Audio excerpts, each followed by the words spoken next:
You're listening to the Overcast. Sunshine on a cloudy day. Part of the Oversoul Gaming channel.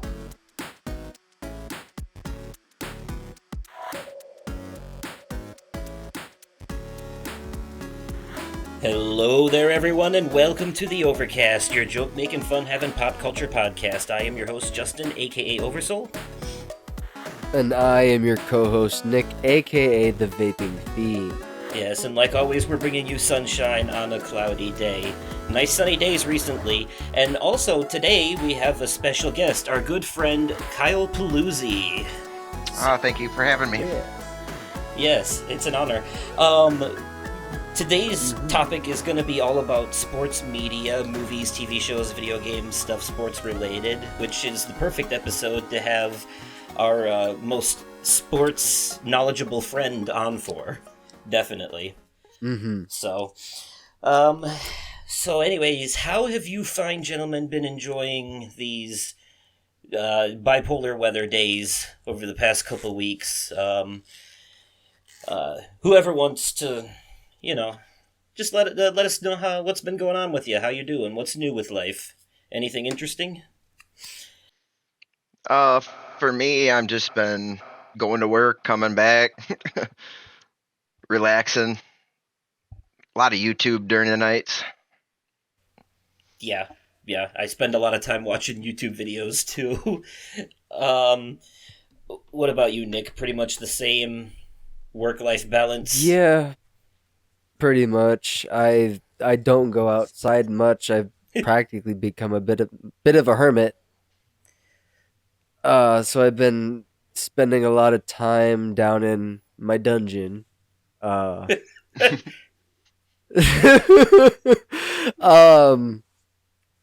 man cave. You can't see him though, but I had to say Kyle's over here nodding in agreement. It's good. I mean, I'm maybe a little less of a hermit, but I got my man cave in the basement. Right. Been watching a lot of The Office with Sarah before I go to work during the week. Those lovely internet dates with the dry humor of Steve Carell. Oh my dude, it's so cringe. but it's so fucking funny. It's that cringe funny that you like Letterkenny or Trailer Park Boys. See, I have not checked out Trailer Park Boys yet, but Letterkenny, I can agree with that, yes. It's good. It was before Yes, Letterkenny's time. You would like it, Nick. It's definitely a you show. Okay. Yeah. Fair enough. Okay. I'll have to check it out. And he loves his kitties. Bubbles from Trailer Park Boys. Yes. Yes. I'm sure you've seen memes from it, Nick. I know you have. Oh, I've definitely seen memes about it. Yes, absolutely. Yeah, the guy with the big cartoonishly oversized glasses. They're like the bottoms of beer bottles. Well, it's not the glasses that are oversized. They're so strong they make his eyes look big. Yes. Like a damn owl. Yes. How's work been, Nick? I'm assuming since you woke up feeling like hell today, you didn't go in. No, I went in. Oh, okay. Oh, that's right. You did start to feel better later. I did start to feel better. Yeah. Hence why I'm here, because I almost didn't make it. Yeah, good thing too. Yeah, we would have done this without you. Unfortunately. Oh, I know. I got a lot of Road to WrestleMania shit to talk about in the topic. So there's a lot that's happened thus far in the Road to WrestleMania. Okay. Yeah. Besides work and the usual grind, nothing out of the ordinary or any new hobbies either of you guys picked up? Go to any concerts or anything special like that recently? No. I actually just bought tickets for the WWE Road to WrestleMania live show that's coming to Rockford on March 24th. So I've got 2 tickets to go to that. I'll definitely be talking about that after I go to it, and it's yeah, that's definitely something I'll talk about. But I got tickets for that. Me and a buddy of mine are going to go together, and I'm definitely bringing my replica title belt with me. Nice, nice. Um, Hell yeah. Kyle, didn't you go on a vacation recently? Like, I mean, at least it was a couple months ago or something like that, wasn't it? I went to Ryan's to Tennessee. Okay, yeah, you went to Yeah, Tennessee. How was that trip? Tennessee's, I've been there a couple of times. It's a beautiful state. it was really great. Um, What he lives what close to Bristol, so it's where okay. Virginia, Tennessee, and North Carolina meet. So we went to a beer festival, and it was right on that where they intersect the states. And Okay. yeah, so we went to a bar in Virginia, and then walked a couple of blocks, and we are in Tennessee. And it's funny because there's like a smoke shop for THE, Uh-huh. and you could buy it at the smoke shop, which was called. Actually, Justin, I think I sent you a picture, You did. I remember this. and so you could walk out of that pot shop and go like 2 blocks and get arrested. That's right, because it's like right on the Jeez. line. Yeah, That's crazy. That's crazy. but Oh, yeah, that was great. I love to bring my dog somewhere, and so he can enjoy something different. You get kind of guilty that he's always at home and never getting to do shit. right, So, right. He does have a nice big yard to run around in, though. oh That is yeah, a nice yard. right. Um, for me, it's pretty much the same. Looking for more substantial work still because Five Below ain't giving anybody hours. Seriously, while I was working today, they were like, "Yeah, they got like 2 calls about, and one customer asking about if they were hiring."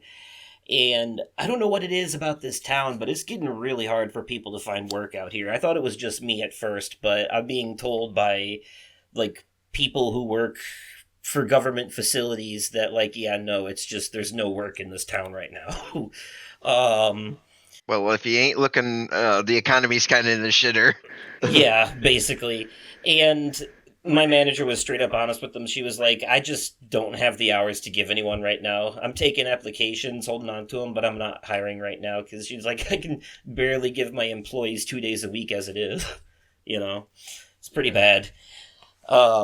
But otherwise, just enjoying the Final Fantasy VII Rebirth just came out, and that's the second game in the remake trilogy. So I've been enjoying the hell out of that. And the first game was very linear. This one is a lot more open world. I've spent like probably a good 10 hours in the game right now, and I'm still in the first open world section right outside the first town that you start in because I've just been, instead of moving the story forward, I've been trying to go around the map doing all the different things that you can do and just like clear the area before moving on.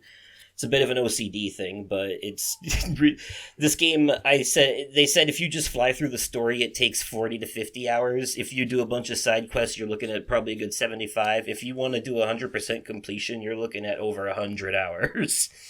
So Jeez. well worth the price tag, and the price tag for me was about $100 because I bought the deluxe edition, which There you go. when I got the box, I was like, "Fuck, this is heavy." Just like the first one, it came with an art book, a mini soundtrack, and a steelbook case for the game. But unlike the first one, they upped the quality. The first time the mini soundtrack CD was inside just like a regular cardboard sleeve. This time they put it in an actual jewel case and vacuum sealed like you would get at the store.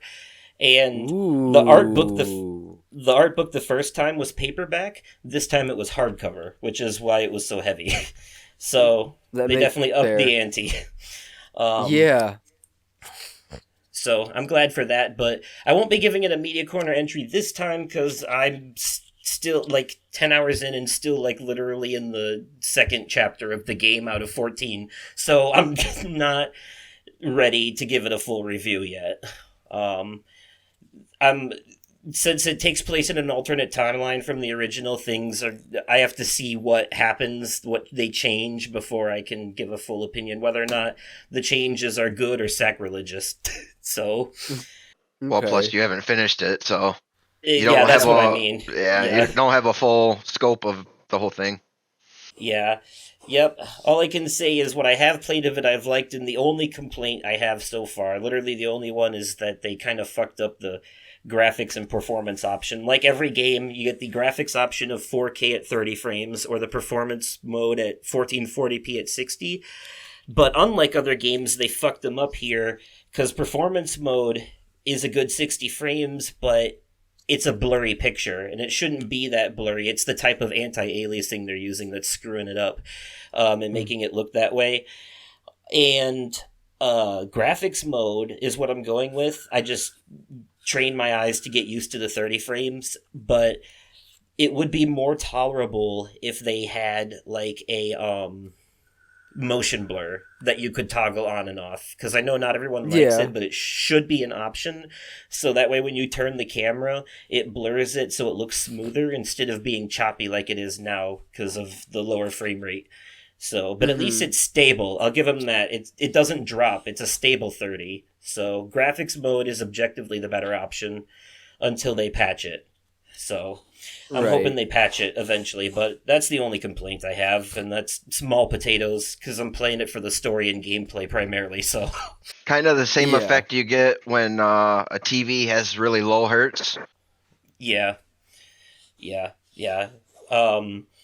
And it's just a matter of like, console limitations making it where if you want 4K, you got to have a lower frame rate, but if you want a higher frame rate, you can't have 4K.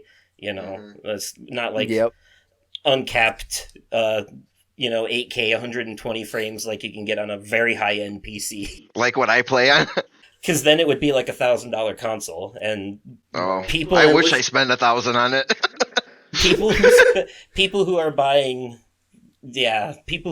consoles aren't looking to spend that much on them. There's a reason they went with console instead. Right. Yeah, so that's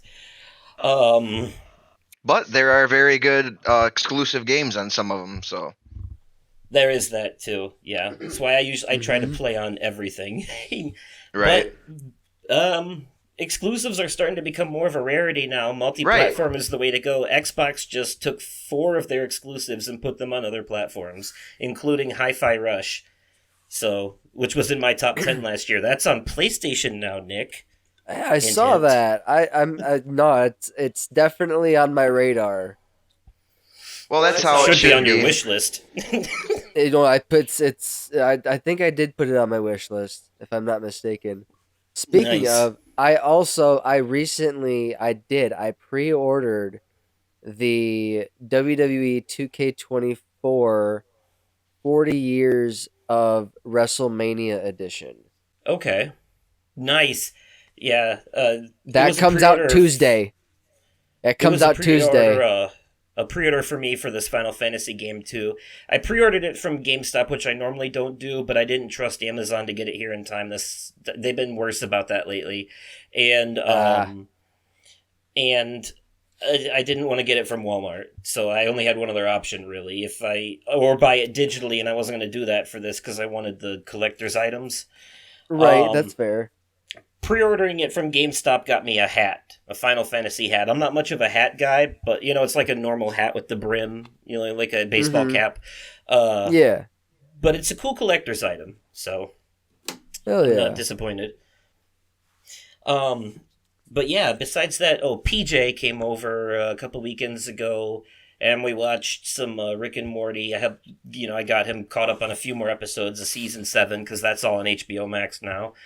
And he was really enjoying himself. He's back on the road doing those long-term, I have no set schedule anymore type of drives. So, like, that day he happened to be home on a Saturday or whatever it was. But, like, this coming week, he's gonna be home on Wednesday.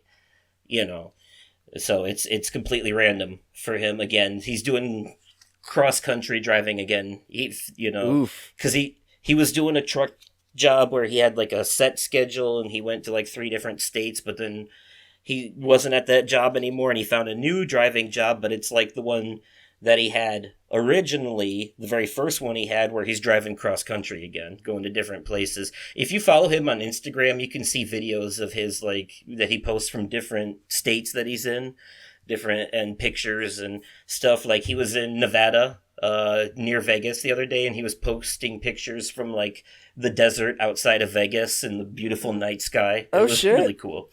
Okay. Yeah, I see his pictures every day almost. Mm-hmm. So, yeah. How Really am I good not stuff following him on Instagram? I'll be honest, I forget I even have Instagram sometimes. I'll open it like once every 3 weeks just to see what's new. Believe it or not, I'm on that more than Facebook. I'm on Facebook maybe once a month. I'm always Yeah. on Instagram now. I don't post anything though. I just look at things I follow. Right. Yeah, I'm trying to be on Facebook less. It's toxic. None of it's good anymore, Eddie, though. None of it. Twitter was always bad, but it's still bad. Nothing's changed. Right. So that's why I spend most of my time on YouTube. Me too. I can watch stuff that's both fun and educational on there. I'm exact same way. So, oh, well, sounds like it's been pretty normal, fun, interesting lives for everyone. So, we're going to shimmy on over to the media corner now, folks, where we'll have, I think each of us have 2 entries this time. Yes. So, yes. Let's do that. There's something wrong with that man. Who even are you, Ray Vanderspiegel? Just a normal human. Hello, everyone, and welcome to the Media Corner, the part of the show reserved for news, reviews, and recommendations. And, as is usual with the guest, well, this is the first time I think we've had just one guest with both of us, but, you know, folks, Nick and I usually have 3 items each, and since there's 3 of us, we'll split that down into 2 items each. I'll start this one because I want to talk real quick about the Persona 3 remake called Persona 3 Reload that came out recently. It's on PlayStation, Xbox, and PC, and it's free on Game Pass on the Xbox side of things. This is a game that originally came out on the PS2, and then they re-released it with extra content on the PS2, and then they came out with a PSP version called Persona 3 Portable, and that got an HD remaster eventually. But this is a full-on, from-the-ground-up remake with a whole new voice cast and gameplay that is closer to Persona 5 in stylization, quality of life improvements, stuff like that. So, okay, the story of this is that you're a high school kid that's transferring to a new school, and you show up. There's a mix-up, so you're living at a dorm with a bunch of other people who seem to know more about something that's going on than they lead on at first. And you discover that in this world at night, there is a hidden extra hour called the Midnight Hour. So when it hits midnight, time pauses and for an hour, and all regular people turn into coffins, and only Persona users can manage to stay alert during this time, people who are special. But if they don't awaken to their persona, they'll be taken over by these creatures called shadows and be inflicted with what's known as apathy syndrome. And then during the daylight hours, that apathy syndrome will cause them to unalive themselves, basically. So your dorm mates are already Persona users that have been investigating this, and you awaken to your powers at just the right moment to save one of them from a giant monster. And a persona is basically just like a spiritual creature that lives within you that you awaken to and use their powers to fight the shadow creatures in the other world during the midnight hour. So that's basically all you're doing throughout this game is you're trying to balance your time between maintaining real life as a high school student, going to school, taking tests, taking, maintaining a job, relationships, stuff like that. And then when you have the time, you gather your friends and you go to this place called Tartarus, which is a tower that only appears during the midnight hour. And it replaces the school that you go to. And your goal is to try and reach the top of this tower by the end of the game. And there is a time limit because you only have 3 full school semesters to get to it, plus the summer. Okay. Yep. And if you want to unlock the third semester, you have to go a little bit above and beyond, too. So, but while you're doing this, you're going, like I said, you're doing that at night. So it's a turn-based RPG dungeon crawler where you run around, you see the monster on the map, you hit them with your weapon, and then you go into a combat where it's turn-based, and you can either use regular attacks with your weapon, or you can summon your persona and use electric attacks, and then you can collect more personas and use them with different moves, and then you can fuse them together to make new personas. It's a little Pokemon-esque in that kind of way. But then on the other side, it's basically a visual novel life simulator, dating simulator, where you're going to school, you're increasing your stats like your charm, your academics, and your stuff like that by, working, and you're earning money by working that you can use to buy items to use in battle, and you're increasing stats to unlock relationships with different characters that will increase the proficiency of certain personas in battle, so everything you do in real life has a direct effect on your ability to perform in combat in the other world. So um, and Okay. you can choose a character that you want to date eventually too when you get a strong enough relationship with them and stuff like that. So I'm not super far into it now, but I will say that this is the darkest of all the Persona games. It deals a lot with themes like death and suicide and stuff like that. It's pretty strong on it. Jeez. Yeah, Persona 4 was more about sexual repression and identity crises, and Persona 5 was, the best way to explain that is like a heist movie, with a modern day Robin Hood heist movie mixed with Inception, where they're going inside the minds of evil people to change their hearts and make them good. Uh, Interesting. that was actually the first one I played was Persona 5, and that's what got me hooked on the series. I thought that was one of the most creative storylines ever, and the entire soundtrack is crime jazz. So, Okay.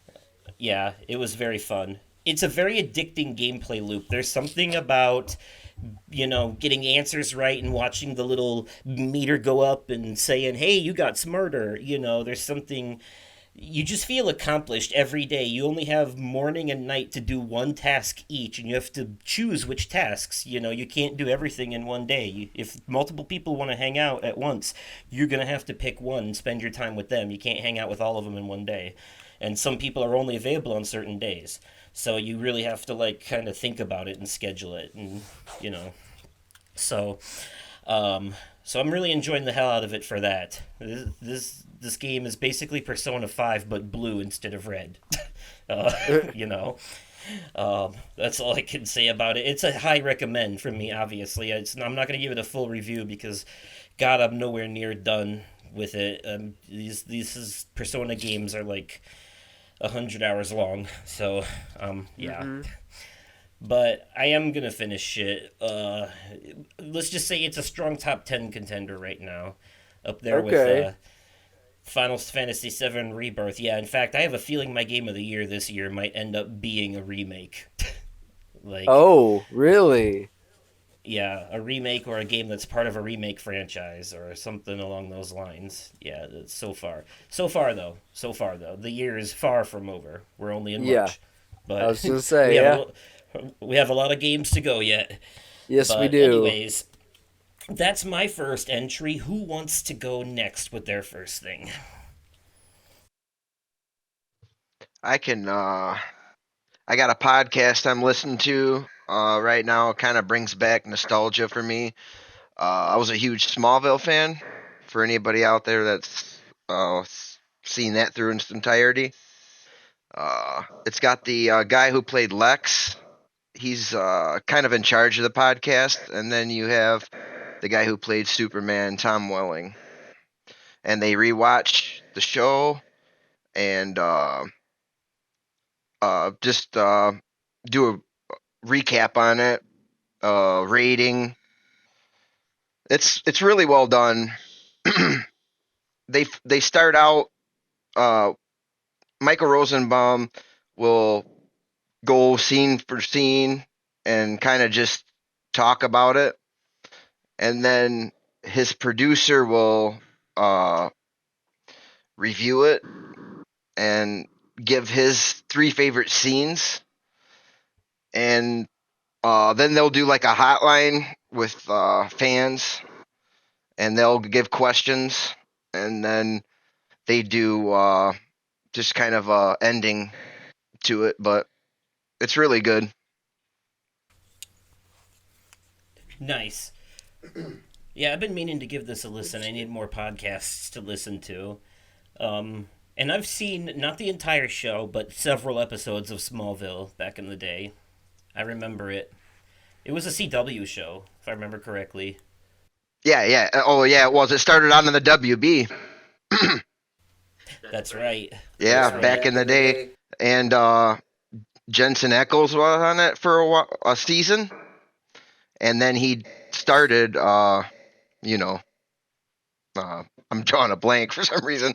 Supernatural. Yeah, Supernatural. Thank you. I feel stupid.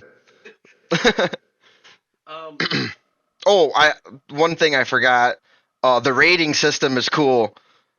So the guy who was Lex, his name's Michael Rosenbaum. So the rating is 1 rose, 2 rose, or 3 roses, and then if it's kind of like meh, it's a heater right down the middle, and then you have 1 bomb, 2 bombs, and 3 bombs.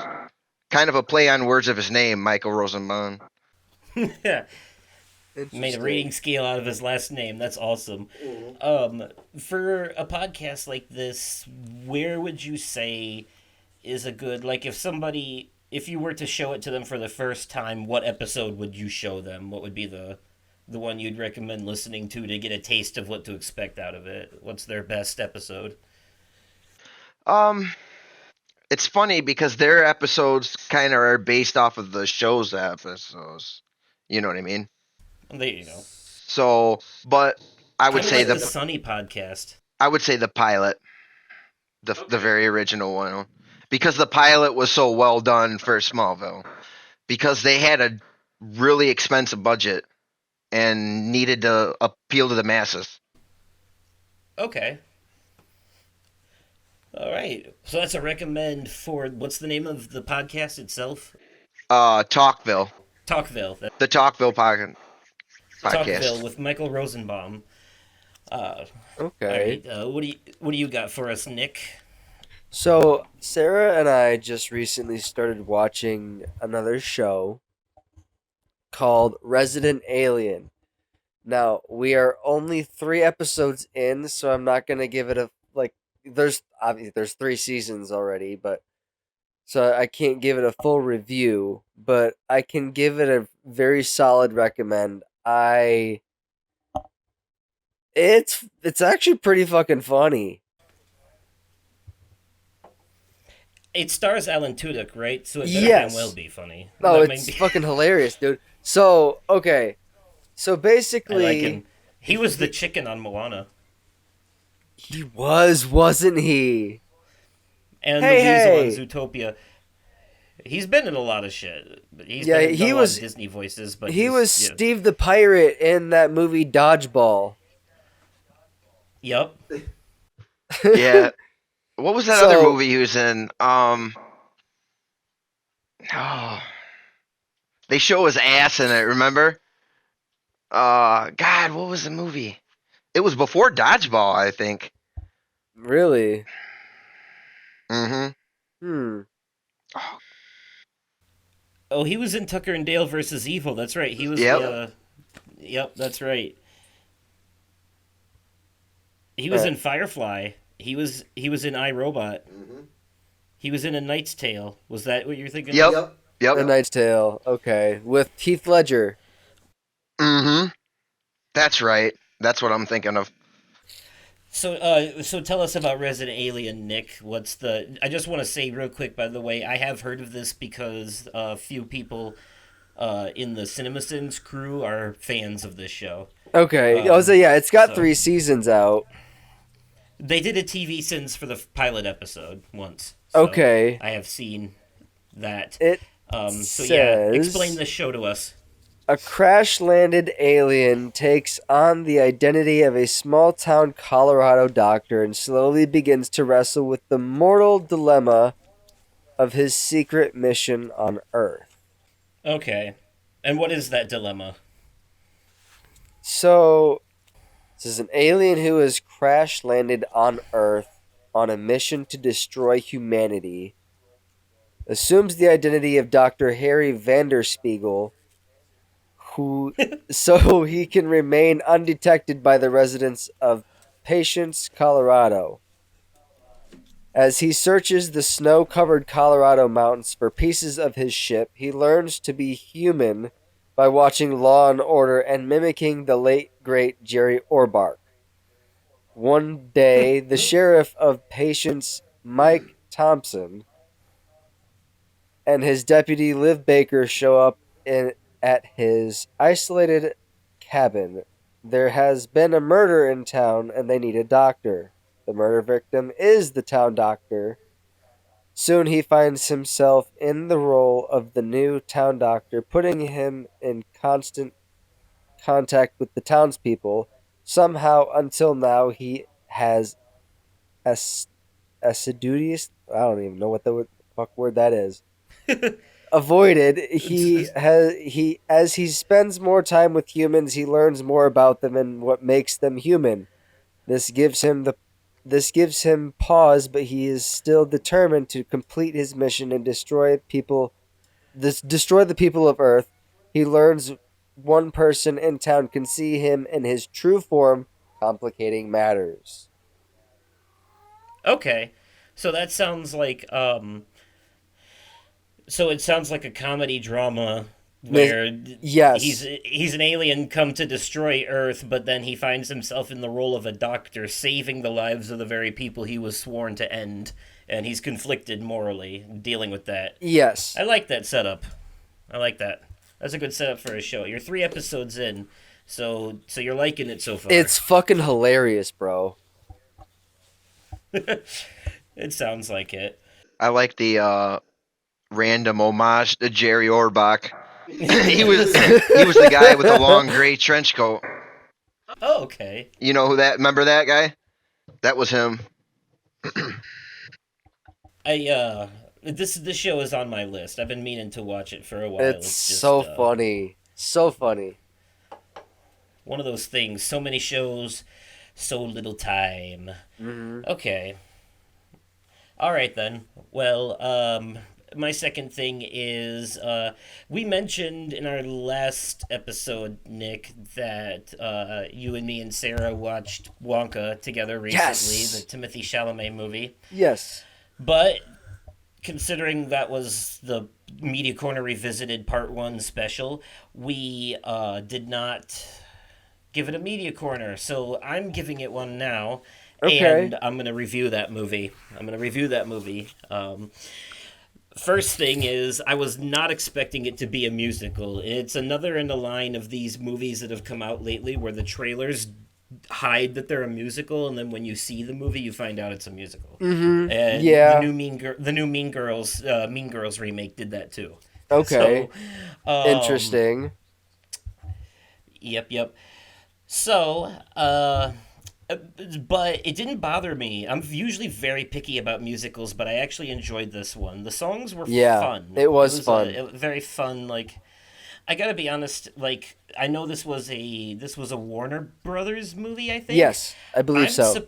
I'm surprised. Like, genuinely surprised it wasn't Disney, just based off how the movie feels. Oh. It's got that, like, whimsical, magical,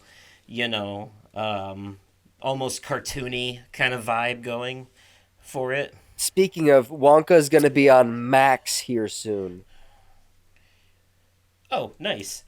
Timothy Chalamet is awesome. Every role he's ever been in, Hell he's done yeah. great. I think that kid can do no wrong. He's very charismatic. He was the perfect choice for a young Wonka.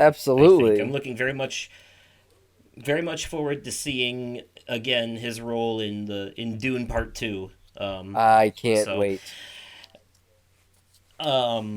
yeah, I really enjoyed the first one. But back on Wonka, so he was really good at that. What's weird to me, though, I mean, obviously there was a turning point, especially because this movie has a happy ending. But I remember the original Wonka and Charlie and the Chocolate Factory kind of being a cranky old codger that's trying to teach ornery kids a lesson. And this one is, probably on the because he's younger and has big ambitions, he's a lot more carefree and whimsical, and Mm-hmm. life is my playground is his vibe. Even when things are at their shittiest, he's still like, nothing a little candy and a song can't fix. You know what I mean? Right? So, by the way, fun fact, in that opening song when he was losing all his money, that one coin that fell down the drain, I think they said is supposed to be the one that Charlie finds in the original movie. Ooh. Interesting. Yeah, nice little throw in there. I have to say, Hugh Grant as an Oompa Loompa, absolutely phenomenal. Fucking He was hilarious. great. He was hilarious. great. He was the best part of the whole movie. Yeah, he honestly. was. Keegan Michael Key's role in that movie, I was expecting him. I mean, it's not his fault, it's the writing. He did the best he could with it, but they did his character dirty. I kind of feel They like really did. they didn't give him they could he has so much more potential than that, and they just basically like boiled him down to lame fat jokes. you know? Yeah. Uh but the villains were pretty good in this movie. Very sinister. The ones that ran basically the slave house that he got trapped in, the hotel, and then of course the evil candy Weren't tyrants, they like called nuts. the the the chocolate cartel? The chocolate cartel, yeah. I love that phrasing. Um, so yeah, overall, I really enjoyed it, and I like I like the message and the mood, and there's a lot it has going for it, but at the same time, there's a lot that's kind of like maybe a bit too silly at times. Like I know it's supposed to be a family movie, but I don't know. There's just there's some parts that I would call cringe, but most of the movie was good. Overall, I What didn't. would you rate it? I'm giving it an 8 out of 10. I would say would probably be my solid rating. Okay. Yeah, I'm tired of like pussyfooting around the solid ratings with these point fives. It's okay every once in a while, but I think we've been leaning on that crutch too heavily recently, and I'm giving it an 8. So not an Yeah, I can 8.5. agree with that. I can So agree with that. it's definitely it's a good movie. I would even call it a great movie, but it's far from perfect. Yeah. Um, Yeah. so and it They does could have it done a does little more. They could have done a little more with it. it does introduce some continuity issues with the original movie, and I can't help but wonder if, with the whimsical attitude of it, if they weren't trying to make it more like the Johnny Depp one, like a prequel to that, than the original. It's You know what I mean? possible. It felt more like this definitely felt more like a magical Tim Burton movie than it did like the uh, I don't know how to explain it. Almost like the sci-fi vibe of the original. You know what I mean? Like think about that Yeah. scene where that kid shrinks in the TV, or Uh huh. the girl blows up into a big purple thing. It was basically like Saw for kids with candy, you know? Pretty much. Yeah. This prequel is a completely different vibe. It's a very happy movie in comparison to that one, where the Oh kid and yeah. his grandpa almost die by floating up to the ceiling blade fans. In this one, Uh huh. flying was fun. It was kind of gross though because he was like, "Oh, that chocolate you ate, yeah, it has a fly in it that's now hatching, and it gives you the power to fly." His candy was literally magic in this movie, and it came from gross Mm-hmm. places like draft's milk and the tears of a Russian clown. So sometimes they leaned a little too heavily on the goofy aspect here. Yeah, a little bit. But the songs were catchy, especially Scrub Scrub. I can't scrub that Mm-hmm. one out of my head. So, anyways, yeah, 8 out of 10 for me. You said that's how you feel too? Yeah. 8 out of 10. Okay. Yeah. A good movie though. That means a B is a passing grade. Can't no one complain about that. 8 is pretty high on No. the good side of the scale. When it comes to Mm-hmm. Wonka, the only ones I've ever seen is the original and the Johnny. This Timothy Chalamet one is really good if you can get past the fact that it's a musical. It's got a lot of funny moments and a lot of funny actors. Mr. Bean's in it too, actually. Oh yeah. He was a Catholic Mr. priest. Cocoa Bean? Yeah, Mr. Cocoa Bean. Did you see that Honest Trailers, Nick? Yes, I Sent did. you? That was great. I'm usually not a fan of musicals, but every now and then one surprises me. Except I knew I was gonna like Into the Woods. Yeah, I would say Into the Woods, Repo the Genetic Opera, and Sweeney Todd are probably, and The Corpse Bride are probably my picks for ones I actually like. I like stuff like that. You know, the creepy stuff, the Right. weird stuff, the different stuff, and of course, every animated Disney movie that we grew up with is a musical. So technically, those. I was But gonna say, yeah, Sarah don't- and I are big fans of the Nightmare Before Christmas. right, I just don't like stuff like Hairspray, Mamma Mia, Yeah. Grease, that kind of stuff. Those aren't my thing. Yeah, that's fair. To each their own. The romantic musicals, I guess you could say. Right. Oh, you mean like High School Musical? Okay. Yeah, or that stuff. That too. Yes. yeah. Teenage high school musical. Yeah, that stuff. Yeah, none of that for me. But okay. I started this. I think it's Kyle's turn again. Yeah. I just wanted to touch on. I've been playing this game for 2017, 16. Conan the Barbarian. So like And, 8 years. Oh yeah, it's been. I got it in early access, so uh, it's it's a really fun game. If you're into open world. But they recently been doing some things that's kind of been screwing the game up. It needed to be done, but they kind of screwed it up when they did it.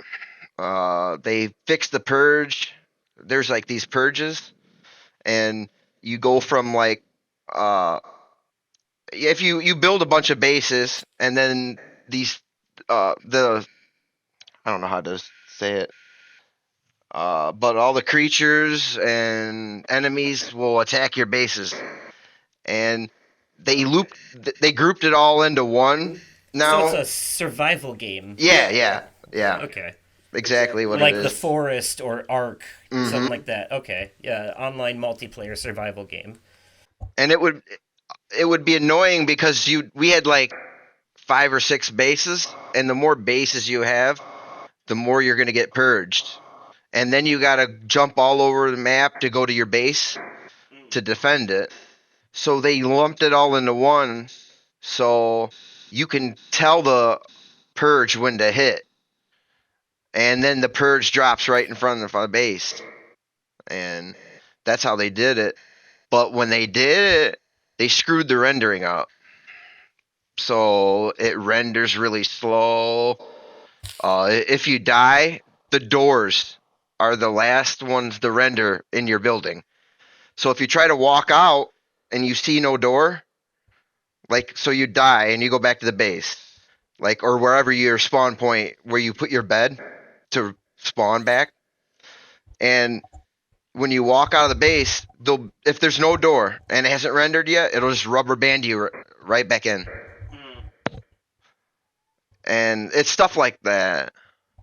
That's just annoying right now, but That's bad. Nick knows a little something about rubber banding from a bad Fortnite experience, huh? Yeah, that shit was fucking annoying. It's better now though. It is, yeah. Dude, I got up to, I think, level 125. That's insane. I unlocked Peter, and I think that's about as far as I'm gonna get. I got a lot further than that. I think I unlocked everything in the battle pass. Damn. Okay. But But yeah, tell us And more then about some of the it's bonus Conan stuff. X. It's called Conan Exiles, right? That's the name of the Correct. game. Yep.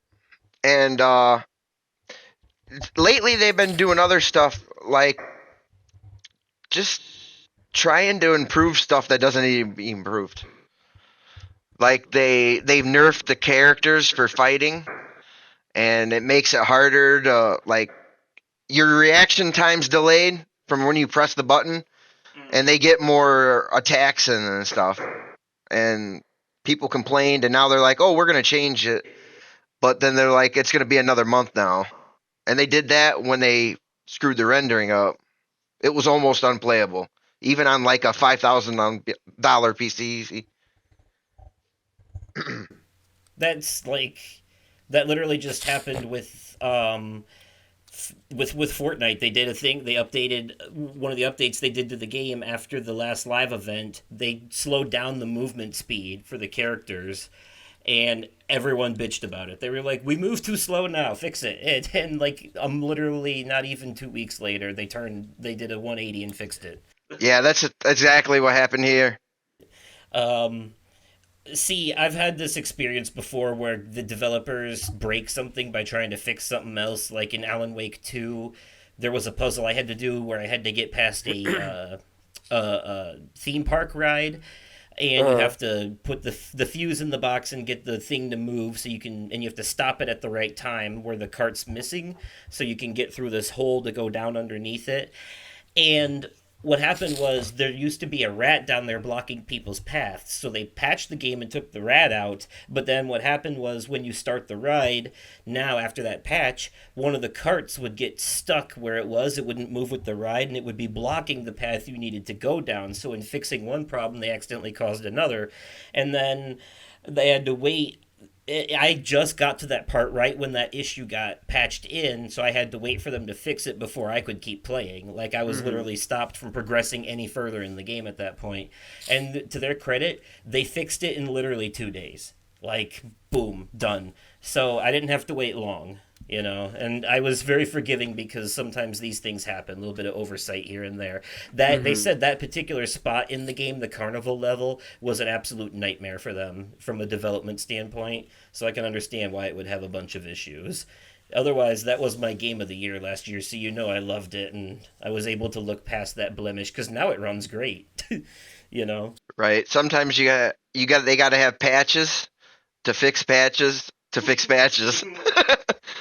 Um, so does Conan Exiles have like that day and night cycle, and you're like in more danger at night kind of thing? Yep. And so you got to like build a shelter, you got to have a fire, you got to have a place to sleep, you got food, water, all that kind of thing, meters for that for your survival, and then you like find materials to craft better stuff, better weapons, and yeah. Can you get mounts in that game? Like, can Yep. you ride like mammoths and shit or something like that? Not mammoths, but they got horses as your mount, Okay, I don't and know why I. and a few other things. But that was one thing that they were like took them 3 years to do, and then they finally did it. They always listen. I'll give them that. They're not snobby like EA. I don't know why, for some reason, Conan the Barbarian makes me think of Neanderthals when it's got barbarian in the title. Like, I keep thinking they're like cavemen. I'm like, no, that's not right. It's much further ahead than that. yeah. So, but definitely, like, in a time before technology. Right. Like when you build your base, Like the Bronze Age, I guess. yeah, when you build your base, you can get thralls, which, it's technically your slaves, and you get them, and then you can make a carpenter. You capture them when you're out and about and battling. You find them, and then you can bludgeon them with a truncheon and take your rope and bring them back and put them in a wheel of pain. That's what they call it. And it turns them into a thrall. It breaks them down psychologically, supposedly. And then you can make them your carpenter, depending on when you go and get them, you see their title. And then so you can get carpenter, a tanner for leathers and stuff. What what's the other one? For armor, an armorer, and all that. And then you get leather, and you get stone, and you get iron, and you build furnaces, and that's what melts the iron and makes your armor and all that stuff. So these are jobs you can take on and do, or jobs that you hire like other characters to You do, other pretty much players? capture the characters Okay. and make them do that stuff for you, so you can go out and hunt and gather and battle and all that stuff. Okay. Save time on getting your own resources. Hmm. Make someone else do it for you. Yep, Hmm. they're called thralls. So it's okay. So not only is it a survival game, but it sounds like it has some like MMO and RTS elements in there too. Oh, for sure. So nice. Okay. So it's a recommend with some warning for Conan Exiles. Uh, Okay. what's your last thing, Nick? I've been playing a little game called Final Fantasy VII Remake. Just in time for the sequel to come out. I'm enjoying it so far. I like it. Nice. I had a feeling you would. Um, would you say the combat is It's comparable to Kingdom Hearts in a lot of ways, yet different in a others? little bit, yeah. Yeah, yes. I will have to say that, yes. The combat is a lot like the Kingdom Hearts style, yeah. Okay. We talked about this, but did you notice that Wedge is voiced by the guy who plays Badger on Breaking Bad? I didn't at first until you said something, but yes, I did realize that. Yeah, you could definitely tell. I love it. Um, so how do you like this hybrid combat system? They went for a. I'm guessing you're playing on action mode easy. Um, Yes. because if you do easy classic, that's more like the original turn based. So just regular easy is action based. So it's a combination where you have to like build up your ATB gauge by doing attacks, and then you can open up your command menu and do abilities and magic spells and shit. And that's when you open up your command window and it goes into slow motion and you're choosing stuff from the menu. That's like the original turn-based game right there. And then when you're Yeah, no, it's fighting with the sword in real time to build up your gauge, that's the more modern. So it's a hybrid between the two things. How do you like that? it's it's interesting. It's different. I like it though. But since you were used to Kingdom Hearts already, you're used to having a command menu like that you can pull stuff up in. Yes. Kingdom Hearts didn't slow Uh-huh. slow down time for you though when you did it. That's the only difference. No, sure did not. Nope. But you also didn't have to build up an ATB gauge to use it either. So, True. True. did you get your first summon materia from Chadley? Did you fight Ifrit and get that? Because if not, I make sure you do that as soon as possible. Those summons make a difference. How do you add the materia to your So in the pause menu, when you go to materia and equipment, in those menus, you just press triangle for set materia, and then you can Okay. highlight the one you want to switch out. And summon materia have their own special spot, and each character can only have one summon materia equipped. And summons will automatically, when you're in combat, when you have that materia equipped, the summon bar in longer like boss battles and stuff will start building up. And when it's full and you have enough ATB bars on your gauge, you can call the summon into battle to help you, and it'll fight on its own and help you. And then when its bar runs out, it will do a final move and then take off. So, and Uh-huh. Okay. its final move is in the original game. You would call a summon in. It would do a big devastating move, do damage to all the enemies, and then leave. And that's what it's a reference to when it does the final move and takes off. But now it actually stays there and Okay. fights with you in real time for a while. So that's helpful. Um, so, are So you? Go ahead. I would say the last part that I remember playing is I've just gotten past that where you have to do the distraction for what is that place's name? It's the Is it right? Shinra. Yeah, Shinra. Yep. Shinra, where you have to do the distraction at Shinra so that Jessie can go in and get what she needs to do to Make the next bomb less redo. kablooey. Yeah, yes, that But you did exactly. you did pick up on the fact, right, though, that I mean, she thinks it was her fault, but it wasn't. Shinra blew up their own shit to make Avalanche look worse than they are. Yeah, exactly. Because Yeah, I did pick up on that. Avalanche are eco terrorists, but Shinra's the type of corporation that manipulates the news to change the narrative to their advantage. Yeah, pretty much. And so Avalanche's explosion would not have caused as much damage as it did when they got involved to make it look worse. So it was just Yeah. about the reactor because it's a double-edged sword because all of the power that they get from everything in this world comes from the life stream, the Mako energy from the life stream, but that's also what powers Yeah. the planet itself.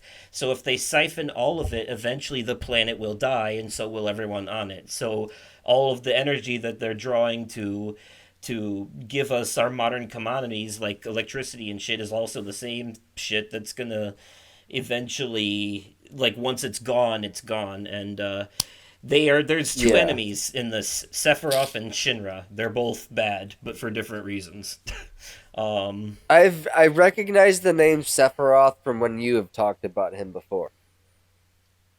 Yeah, he's the villain in the Final Fantasy franchise. He used to be a soldier just like Cloud that worked for Shinra, and then when he found out the truth about how he came to be, that he was basically an experiment, and he started seeing himself as a monster and went nuts and burned down a village, killed a bunch of innocent people, and then and then took off. And that village that he burned down just happened to be Cloud's hometown where his mom lived. So that happened to be Yeah. Tifa's hometown too. So they have a personal agenda against him. Makes So sense.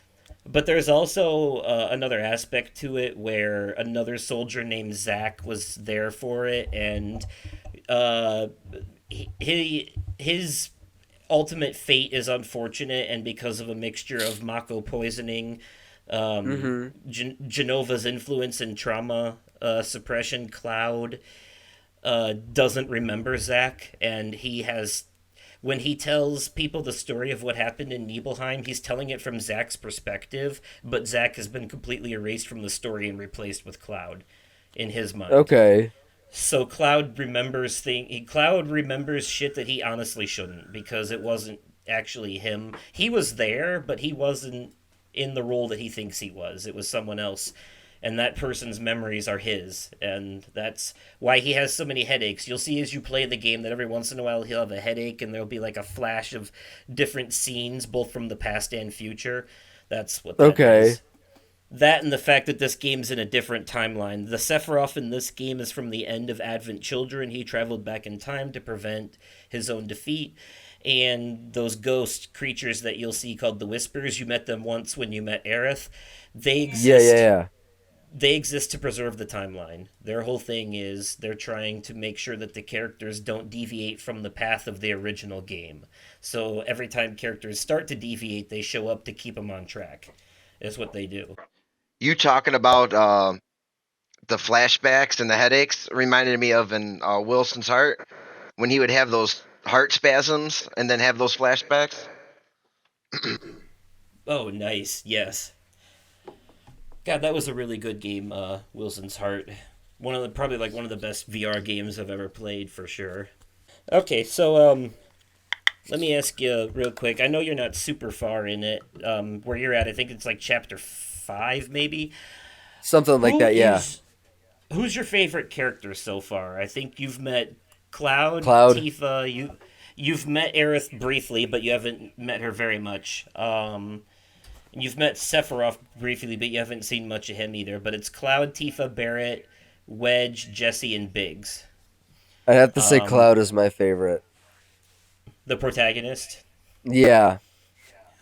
Yeah, he's kind of a give no fucks merc who he's not afraid to say what's on his mind, and he's very blunt about it, but like in a almost kind of like teenage emo way.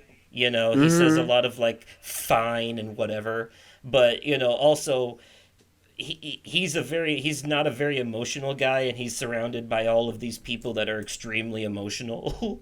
No, Especially like my Jesse being all touchy feely on him. God, that girl is thirsty as hell. Like, yes, I can already tell.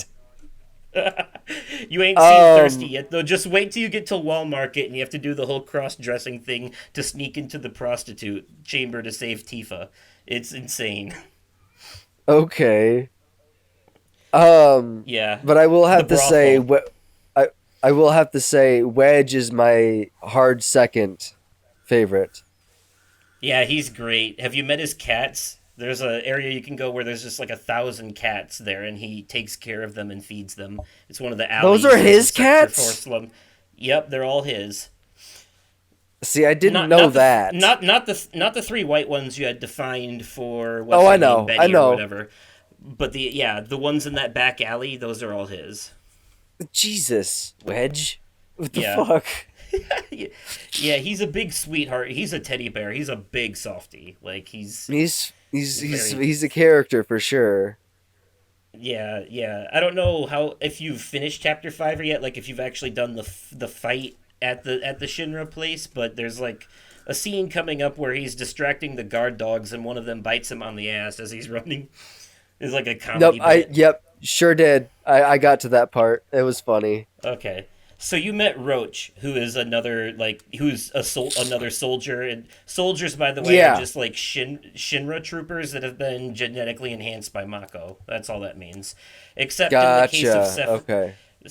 Except in the case of Sephiroth and a few other soldiers from the past, Genesis and Angeal, who were all created with Genova cells from experiments from Okay. this mad scientist named Hojo. They found this the ancient creature in Genova, and they excavated her and used her to create the ultimate soldiers. So Okay. that's why Sephiroth calls Genova mother. You know, he Okay. kind of after his mental breakdown. Right. So it's all really good stuff. Like all like really deep shit. Like it's a very expanded lore franchise. So No, I'm I glad believe you're it. enjoying it so far. You're gonna have to give me updated thoughts after you reach Wall Market and see all that because even though it's a modernized remake, Final Fantasy VII does not shy away from the absurdity and goofiness of the original in some aspects. Like it's very Okay. serious and grit. It's very serious and gritty at times, but there'll be other times where the anime side of it is going to leak through and it's going to be very weird. And there are going to be some scenes that you're probably going to be like, man, I hope nobody walks in right now because they're going to think this is something that it's not. There's literally a part where Cloud is getting a hand massage at a massage parlor, and it's literally just a hand massage, but they make it as sexual as they possibly can. So it's that kind of weirdness. Okay. So yeah, you're gonna like it. So all right. So just a brief recap and all that, folks. That was a recommend for Persona 3 remake, a reload, which is available on basically every platform and free on Game Pass. A recommend for Talkville with Michael Rosenbaum, a podcast that you can listen to on your favorite podcast platforms. A recommend for Resident Alien. That's on Amazon Prime, Nick. It is on Peacock and on Netflix. Peacock and Netflix. Okay, I thought it was on Prime for some reason. All right, so that's a recommend for that show that you can find on Peacock and Netflix. And then a review for Wonka, 8 out of 10, a movie that is available now digitally for rental, but also you can wait for it to hit HBO Max here very soon. Or just Max, I guess it The is one to now. watch. Yes, and then I recommend for the Final Fantasy VII Remake, which obviously if you have any plans on playing Rebirth and you haven't played Remake, you're going to have to because 1 comes before 2. So... otherwise, the story won't make sense. So, all right. With all that being said, we're gonna shimmy on over into the topic. We like sports and we don't care who knows. From shooting hoops to the Super Bowl. We like sports and we don't care who knows. Football, tennis, hockey, golf. All right, everybody, here we are at the topic of this episode, sports media. We're going to talk about sports-themed movies, TV shows, sports video games, and in the case of Nick and Kyle, more so than me, also their like favorite sports teams, players, stuff like that. And in the spirit of keeping things relatively topical, both of you watched the Super Bowl lately, so give me your thoughts on that, on this year's Super Bowl and how it all turned out. Favorite moments, least favorite moments, thoughts about the whole thing. Let me just say this: Taylor Swift got way too much screen time. You mean like She got way too much screen time. wasn't it like one camera cut at one point? It was multiple camera cuts. Okay. Multiple across the across the entire span of the Super Bowl. Too much screen time. Well, that's what happens when one of the most important parts or best player on the team, other than the quarterback, is dating a chick that makes $1 billion a year and sells out arenas. Yeah, that. Yeah. But the game overall, Travis Kelce. yeah, Travis Kelce, their tight end. But overall, that the game in the whole, the first Super Bowl to go into overtime, just in my opinion, the wrong team won. But other than that, it was really freaking good Super Bowl. See, I didn't particularly watch it for the game. I watched it for the commercials and the halftime show. Yeah, that's literally the only two things I don't watch the Super Bowl for.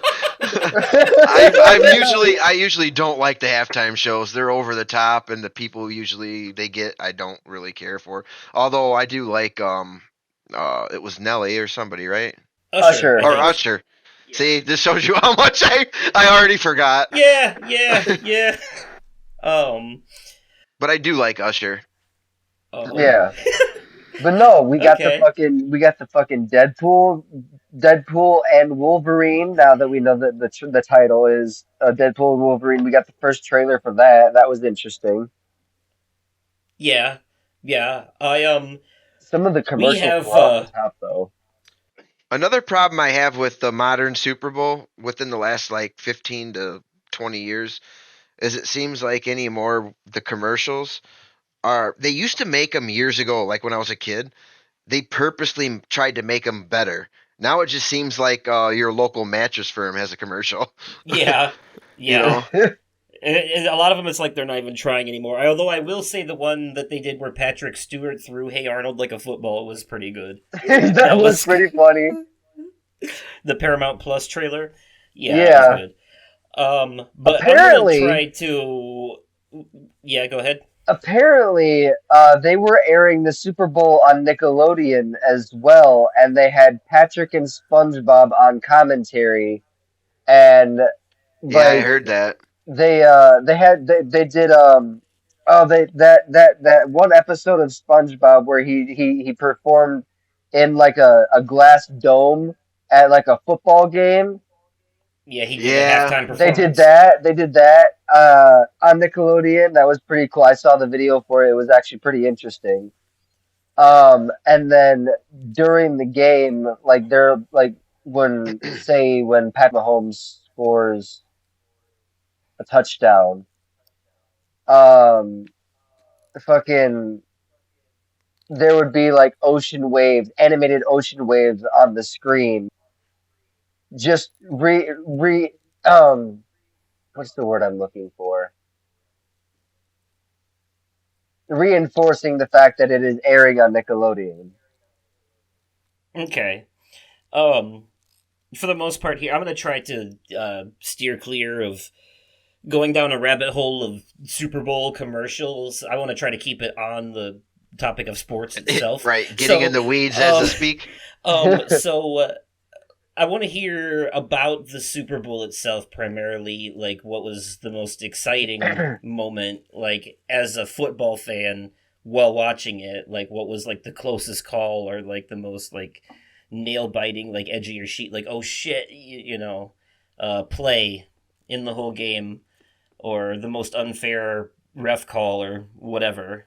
I would say the most exciting part for Pretend like I actually know what you're talking about, and just say what you know. I would say the most exciting part for me is the fact that, yeah, like Kyle was saying, this is only the second time in NFL history that the Super Bowl has gone into overtime.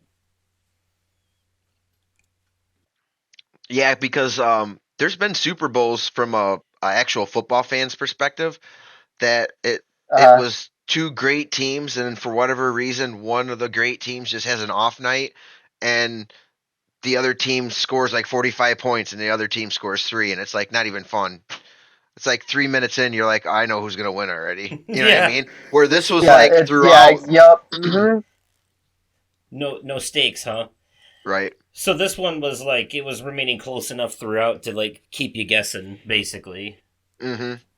There's hockey games like that too. I hate that shit so much. It's harder with hockey because hockey's the most fast-paced game, Yeah, no, and that's true too. Tell me about it, Nick. You're a Ice Hogs fan dating a what's the other team? Iowa Wilds. Yeah. Fan. So so the last couple of times, the times that I've gone to, so the last hockey game I actually went to with Sarah. She came into town late October last year, and we went to a Rockford Ice Hogs game, and they just so happened to be playing the Iowa Wild. Like I mentioned before, like she was talking a lot of shit at first, but then that shit talking kind of came back to bite her in the ass, and because the Rockford Ice Hogs dominated that night. Now, she's a season ticket holder for the Iowa Wild. That's when you know they're really serious. She ended up getting season ticket prices, or she got a discount on regular season ticket seats for the Ice Hogs game that we went to. There was a fucking, oh my god, it was $2 beer night. And there was a belligerent Ice Hogs fan that was yelling profusely at the goddamn goalie for the Iowa Wild. He's like, Jesper, you couldn't block a beach ball. Like, dude. Jesper? That reminds me of that guy from reminds me of the guy from 101 Dalmatians. Jasper and Horace. Jesper. His first name is Jesper. He's a player. Block a bitch. You couldn't stop a bitch. He's the goalie. He was yelling at the goalie. Okay. Mm-hmm. That makes sense. By the way, all that what you were just saying about the shit talking and the ass biting and all that stuff. It's not getting cut out, and Sarah listens to this show. Oh, I know. I already told her about it. She already knows. Okay, I just want to say that I love that I have that power. That's all. I mean, if I really wanted to, I could take all the words that you said, chop them up, and rearrange them to make you say something worse. Like that's a dick move. I mean, I wouldn't, but I could. That's the point, Right. Just never forget that. He's telling you, don't piss me off. I will make you say horrible things. Yeah. Yeah, it's not quite. Make me say it make me say it in the form of the robot. It's not quite Cartman levels of making you eat your own parents in chili, but it's close.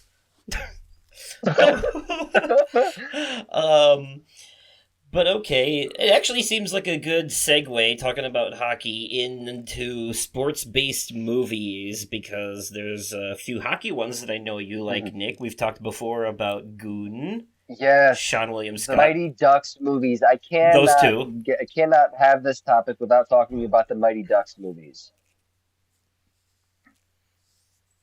Classic Disney. Man, classic Disney. Yes.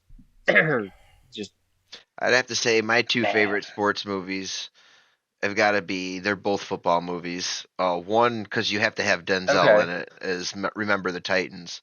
Yes. And then the other one is kind of a, what's a good word to say? Like, out of the ordinary, you know what I mean? Like, kind of a surpriser. Not a lot of people talk about, but that movie in 2001 with Keanu Reeves, The Replacements, with Gene Hackman, was so good. Yep, I've heard of that one. I don't know if I've ever actually seen it, though. I've definitely seen Remember the Titans, though. Denzel Washington. I've seen that one several times, actually. Like, a lot. And,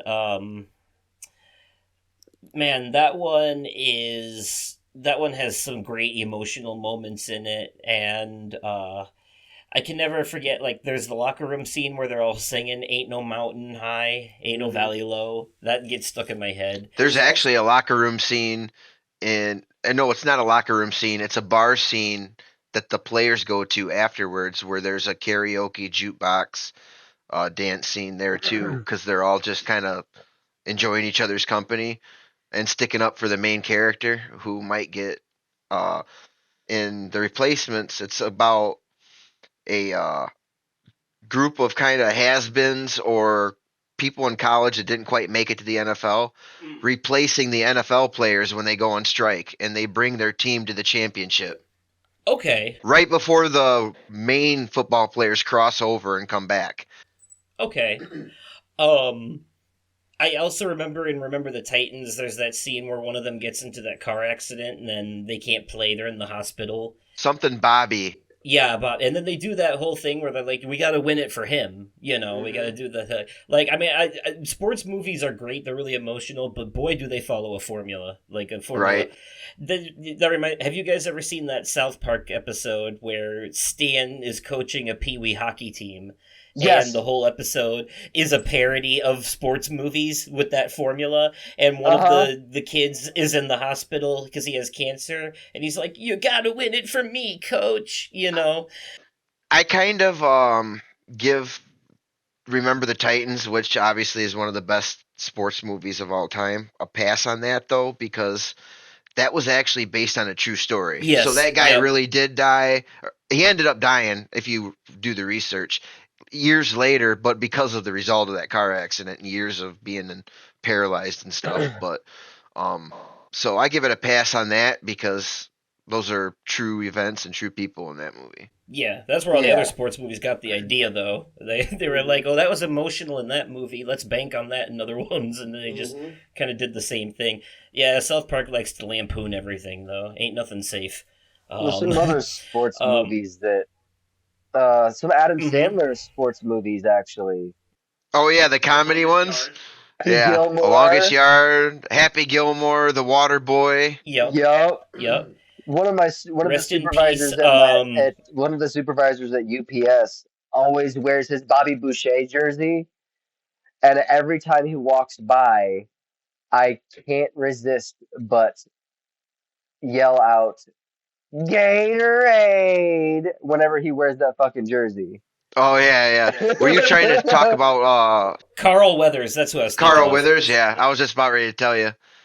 Yeah, he just passed away, unfortunately. Yeah, because we actually just talked about him in a recent media corner when he passed away. So, sure did. So Adam Sandler's done quite a few comedy sports movies. I think Waterboy and Happy Gilmore are probably the two most popular, most memorable ones. Mm-hmm. The Longest Yard was good too. There's a lot of comedy sports movies too. Would you consider something like they're movies that are sports adjacent, but they're not about the sport itself, but so much something that's happening close to it, but you could almost call what's happening itself in and of itself sort of a sport, but I'm talking about movies like, have you ever seen Drumline, the one with Yep. Yes. I can't remember, it was that Nick Cannon. was that Nick Carter? Nick Cannon. Yeah, Yeah, Nick Cannon. where he's on the drum line but it's for a football team. I would kind of consider that a sports movie. Yes. A little like sports adjacent. You're You know? talking about, or like that one with J.K. Simmons and what's his face? Oh yeah, where he's trying to teach him how to be a really good drummer. Yeah. And he's like super hard on him. Yeah, God, fuck, that's a really I can't good think of the movie. guy's name either. The other actor's name, and the movie. Yeah, shit. And that's like one of my favorite movies too. There's- I know, like, it's one of Ryan's favorite movies. He would know the name of it.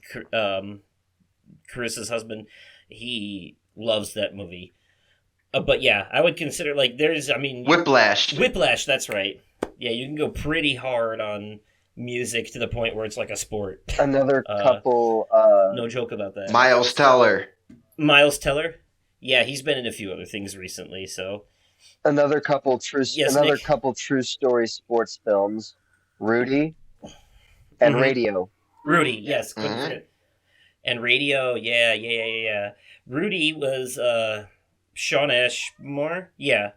Sean Astin. No. Yeah, Sean Ashmore. Sean Austin, not Ashmore. Why'd I say Ash? No. Sean thinking- Ashmore is the twin of Aaron Ashmore, and they were actually on Smallville. Sean Ashmore Yeah, was Sean also Ashmore in is the Man guy of Medan. from Man of Medan and Quantum Break, and he was in that show with Kevin Bacon on Fox for a little bit.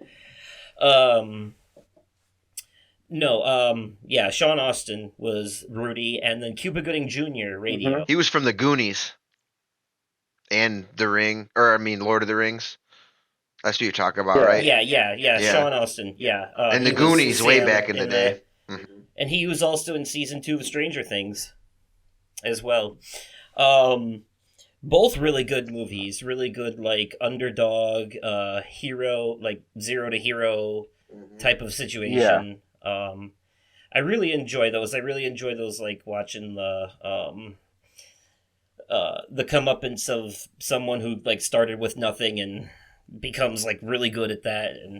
And Radio Radio had is sad, though. It was Cuba a sad Gooding movie. Jr. Yeah. Mm-hmm.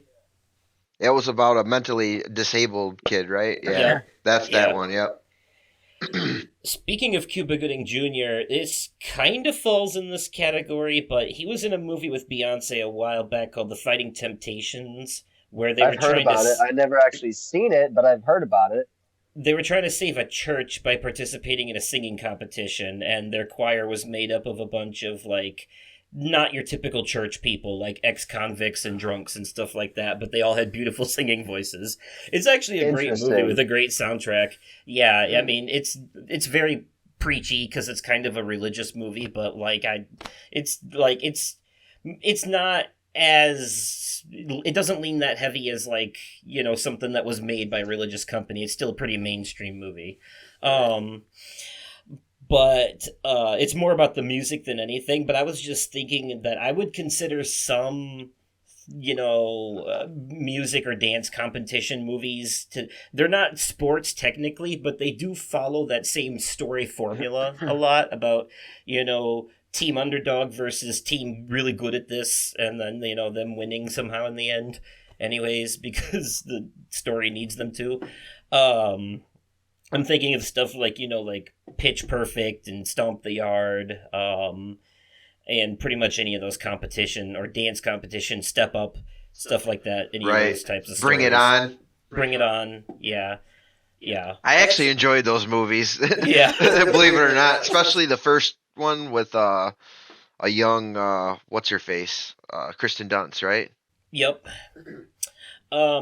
But speaking of underdog stories, most recently, and Nick, you talked about it in the media corner too, but I finally watched the Gran Turismo movie. Yes. And I consider this a sports movie because racing is a sport for one thing, but also Yes, it is. this movie it's not based off the video game Gran Turismo, it's based off the real life story of the guy who was really good at Gran Turismo, who went to Gran Turismo Academy and went through training to become an actual race car driver. And this is based on that true story. It's just called Gran Turismo because, that way they can stick a bunch of product placement in it. And it's, based on that story. But, and it's got all the same thing, the poor kid from London, he's an underdog, he goes on the story, he's got, like, the hard-ass dad who doesn't want him to, no son of mine's gonna be a race car driver, you're gonna be a coal farmer like your granddaddy, that kind of shit. And then, like, David Harbour's in it, the guy who's training them, and he's, like, like a hard-ass drill sergeant guy, but he's the gruff guy.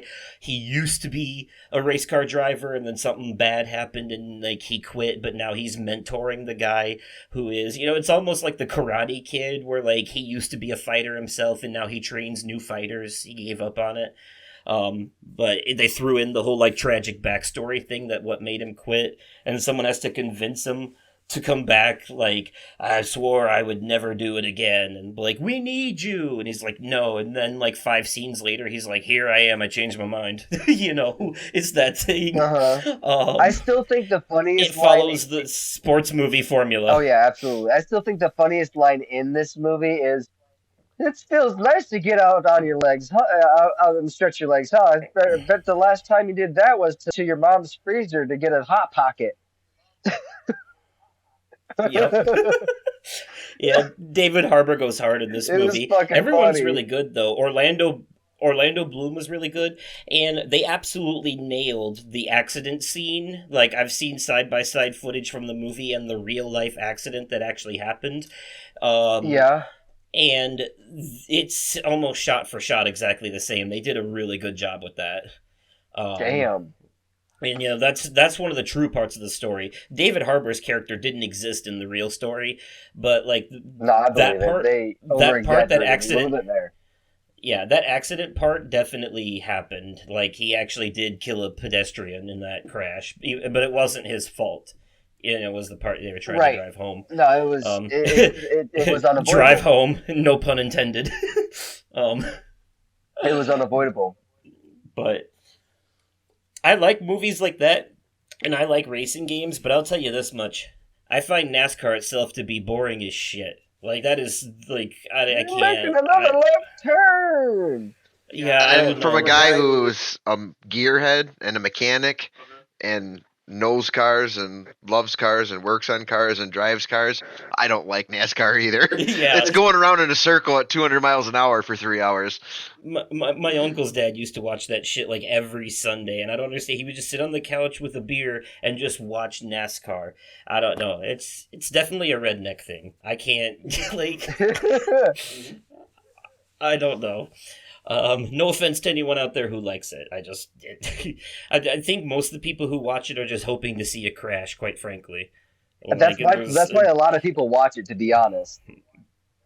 NASCAR comes from an era when there was nothing better to watch on network TV on a Sunday morning unless you were religious. You know what I mean? And then, like... Fun fact, though... but now there's streaming service. There's no excuse to watch this shit anymore. I used to like watching Bob Ross paint on Sunday mornings when I was a kid.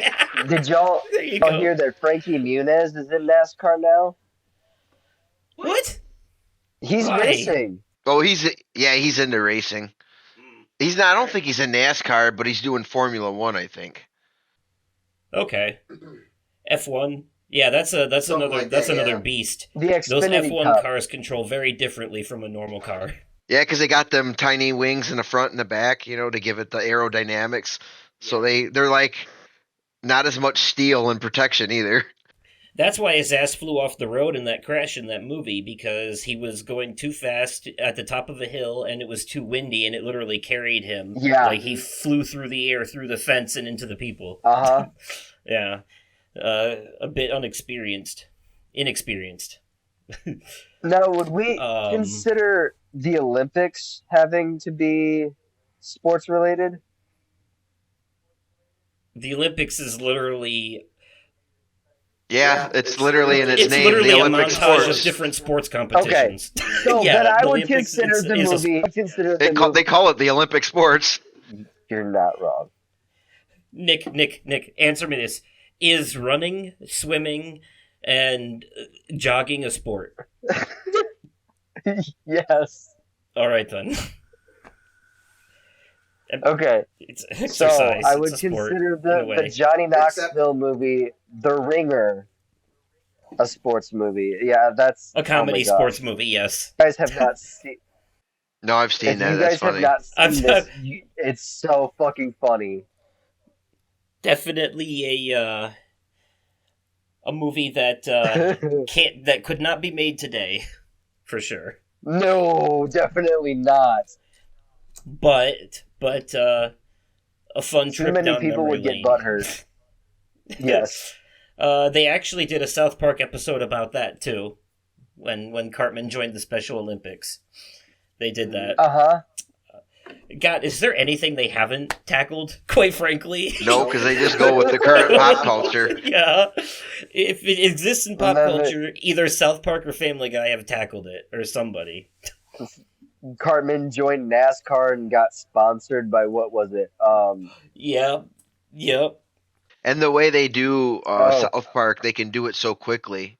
So they're always current and up on the most recent pop culture events. I do remember the NASCAR episode. He really pissed off Kenny with that one. He pissed off Kenny so much. Yes, Because he thought all you needed to be a NASCAR driver was to be a dumb redneck, and so he just he's like, look at me, and like he was like the worst driver out of all of them because he had no training. He was sponsored. What was he sponsored by? I forget. It's some Vagisil. what was it?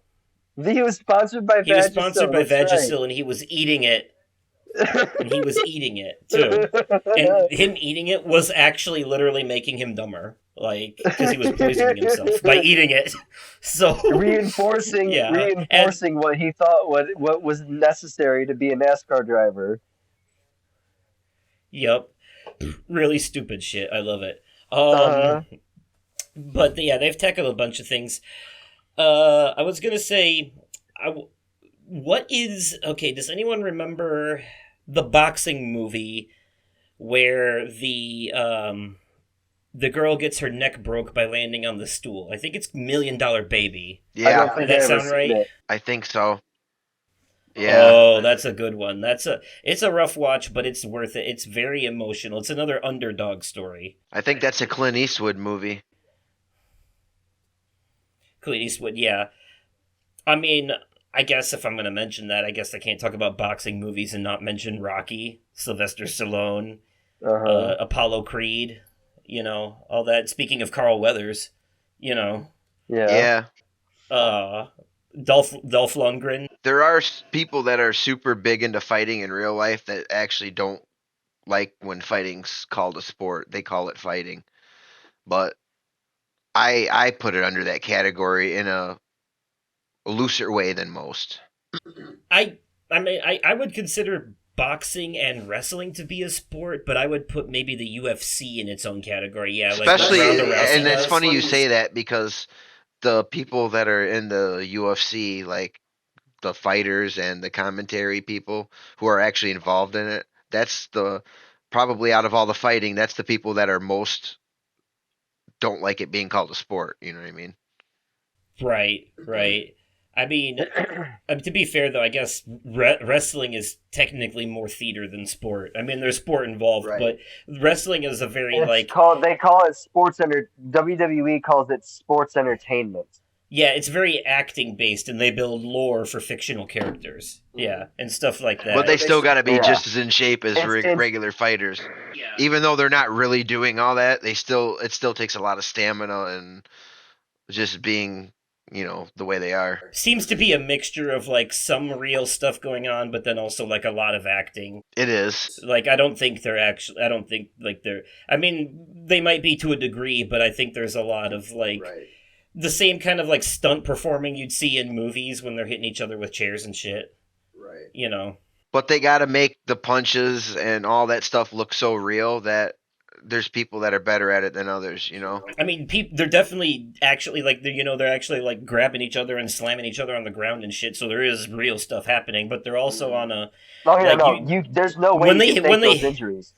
Yeah, when they hit the ground, you can see the whole, like, it's on a spring underneath. The whole thing moves. Well, back in the day, they used to actually keep a It's razor basic. blade It's somewhere, big. It's and they would basically it's a cut big. themselves, and that's how they would make the blood come. You remember? You remember? You're big into this, Nick. You would know. Remember back in the Yeah, day, they would cut themselves with a razor blade, and that's how they'd make the bleeding happen. I don't necessarily know how much truth there is behind that. Well, I've heard Hogan talk about it, I've heard and about it too. I've heard about it too. Yeah. the Um, Undertaker's talked about it. They said it he became less has. relevant uh, as time went on, but 20, Yeah. 30 years ago, let's say, Yeah. back when it was Well, I was gonna say WWF. the Undertaker just recently retired within the last couple of years. He'd been with the company for 30 years. Oh yeah, nobody's ever got anything bad to say about him. He's probably my No, favorite no, wrestler, even nobody, though no. I don't really Whether he watch it be that much.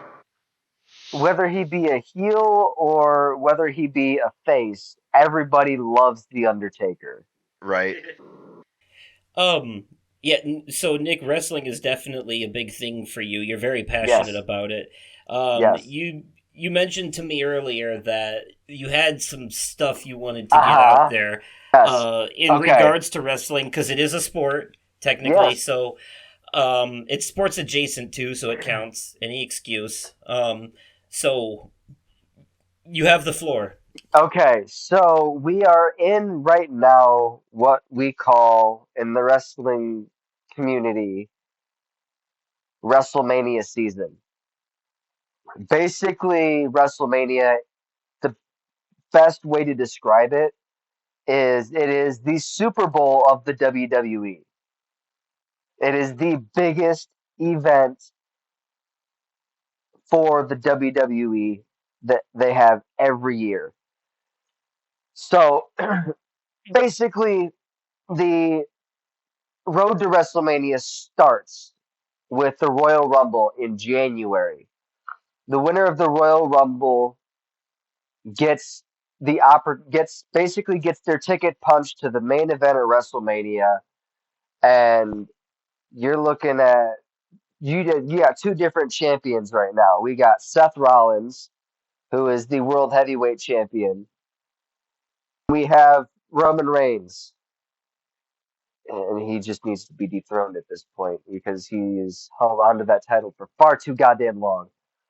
Um, and he is the undisputed WWE Universal Heavyweight Champion. Cody Rhodes won the men's Royal Rumble match this year, so he chose. He took a little bit of time to choose his opponent for WrestleMania, but there was some shit that went down. There's a big name in Hollywood that has come back to the WWE recently, and he has placed himself on the board of directors of the parent company of the WWE, TKO, and he had none other than Dwayne The Rock Johnson. Ah, and you can smell what he's been cooking. Uh-huh. So, oh my God, there was this event that happened in Las Vegas about a couple of weeks ago now. That was the WrestleMania 40 kickoff show. Basically, what happened was that was basically where Cody Rhodes announced that he is choosing Roman Reigns as his opponent for WrestleMania. Now, before Cody came out to do so, we had confirmed, confirmed the match that has been teased for years now. I just want to see this fucking match. I understand that Cody Rhodes has he's got first dibs on his opponent. He's got first dibs. But Roman Reigns versus The Rock, cousin versus cousin, headlining WrestleMania. That's the biggest WrestleMania match ever. Cody Rhodes is Dustin Rhodes' son, right? Dusty Rhodes, yes. Or Dusty Rhodes, yeah. Yeah, Dustin is his brother. Gold Dust. Yeah. Okay. Cody What do you Rhodes. think about Ryback? Oh, sorry. Cody Rhodes, now his gimmick is he is as Dusty Rhodes was the American Dream, Cody Rhodes is the American Nightmare. And he carried that gimmick over from AEW. Now it seems that when The Rock slapped the taste out of Cody Rhodes' mouth at this event in Las Vegas. I love Rhodes when didn't people want- didn't use want- boomer idioms like slap the taste out of your mouth. That's You know, the okay, best. so that's the way The Rock put it. And you I gotta li- remember, I like- The Rock hasn't been The Rock was originally around in the 90s. Right. I Like, like that one of the- meme one with of him. What's that? I like that meme with The Rock. It's like, shut up, bitch. Oh yes. It doesn't matter what you think. They need to have him and Vin Diesel go after each other. They can settle their Fast and Furious differences already. Right. Right. 1 mile at a time. Vin Diesel would be like, "That's not very family." Oh, dude. So fucking okay. One of the commentators, Michael Cole, when The Rock was being booed on, I think it was either Monday Night Raw or Friday Night SmackDown. I can't fucking remember. But one of the like latest episodes of SmackDown or Raw, fucking they start booing. They start booing and they say Rocky sucks, Rocky sucks. And Michael Cole is like, "Is it 1996 again?" Yeah. He just told that Because we story. haven't The heard Rock that. did. We haven't. The WWE universe has not heard that chant since 1996. Right. The Rock was just on Rogan talking about when that first came about and how Vince McMahon pretty much put him in the wrong role to start with and made him go from the kind of where you're either the aggressor or the aggressive or however you the state that. heel in the face. Yeah, he made him the face at first and then that was a big turned mistake. him to heel. Mhm. Big mistake considering who his dad is. And said that they were chanting Rocky sucks, and then he told him just give him 2 minutes on the microphone, and then he turned the crowd around and Pretty then much. No, turned he heel. is a genius on that mic. He's got mic skills for days. So besides The Rock, the only other person that could easily bury someone on the mic is John Cena. Hands down. Those two are the most skilled on the mic I've ever seen. That's why they're always shown with mics in their hand. Yes. Oh, all I know is that John Cena is pretty funny in movies. Yes, he is. And he was funny in the ring too. Oh no, absolutely is funny in the ring. I really enjoyed his character in James Gunn's Suicide Squad, Peacemaker, who then got his own show. That was, was that the show? Yeah, that was the show, wasn't it? It was a show. Yeah. They're supposed to be getting a second season coming out next year. From what I hear. You've seen that show. Yes, I have. Okay. Yeah, so he played that, and then he was in the Barbie movie recently, too. Like that one scene as the mermaid guy. The merman. The merman, yeah. He's got funny cameos and stuff. And then, how did that meme start about him being invisible? That's from wrestling, right? So you can't the whole "you can't see me" thing. He's got Drax syndrome. Heard him talk about this in an interview, and it's actually really fucking funny. His brother dared him to do that on TV, and he did it as a joke, thinking that it wouldn't stick, and it fucking stuck. Okay. Okay. All right. So, before we move on to the next thing, Nick, you and I settled, at least in our minds, a debate in our Christmas special about whether or not Die Hard was a Christmas movie, and we controversially settled on no. Yeah, no, it's definitely not. Anyways, though, I was just bringing that up as an example, but I was going to say, yeah, there's a lot of valid arguments as to why it could be one, but I think we both settled on no. And then equally controversially, we decided that Gremlins is a Christmas movie. So Yes. I'm going to have us settle now, and Kyle too, an equally controversial sports movie debate. Oh? Space Jam. Sports movie or no? Yeah, I would say so. I'm gonna say it's a sports movie. Yes, okay. Yeah. I see. I guess I'm gonna be the odd one here because I think it's not. I think it's more of a comedy cartoon family movie. The only reason I know it uses basketball as a driving force for the story, but there's a point where in any other normal sports movie they win by playing by the rules, whereas in this one they they bring out like dynamite and shit. You know what I mean? Right. It starts becoming less about the sport and more about Looney Tunes gags. It kind of reminds me of the back in like 98, 99, there was this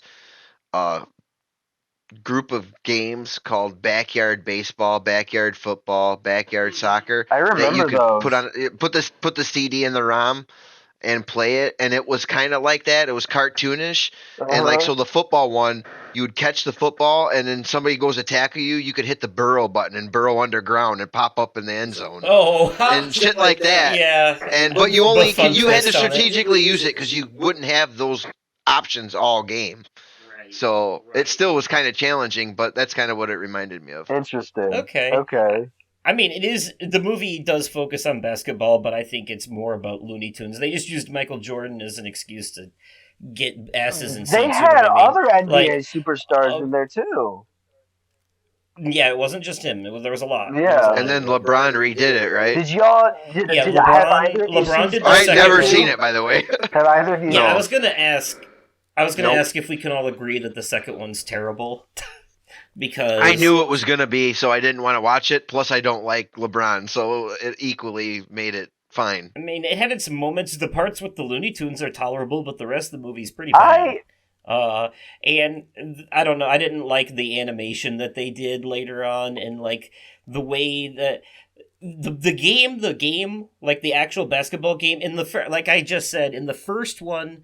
Yes, they did goofy Looney Tunes shit to get where they got, and then they drank water and pretended it was superpowers later, and they had a second wind. But you could still keep track of the score. Like, you could still keep track of who was winning. In the second movie, I couldn't keep track of shit during the basketball game. It's just a bunch of disconnected nonsense and jokes, for the most part.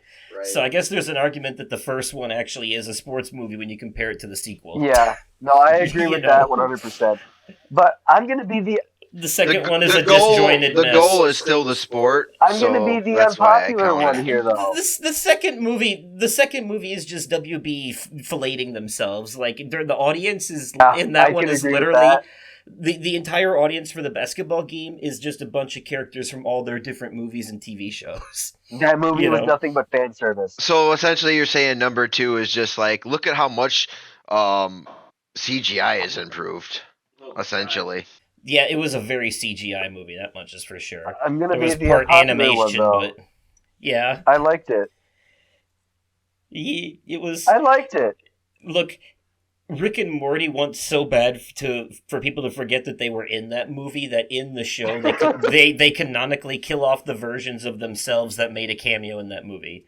Like there's an episode in the recent season where the episode starts with them coming in through a portal and Rick is like, "Well, that was a great adventure where we killed the versions of ourselves that were in the latest Space Jam movie." You know, just so that way they're basically saying it wasn't the main Rick and Morty, it was different ones. And they killed them for it.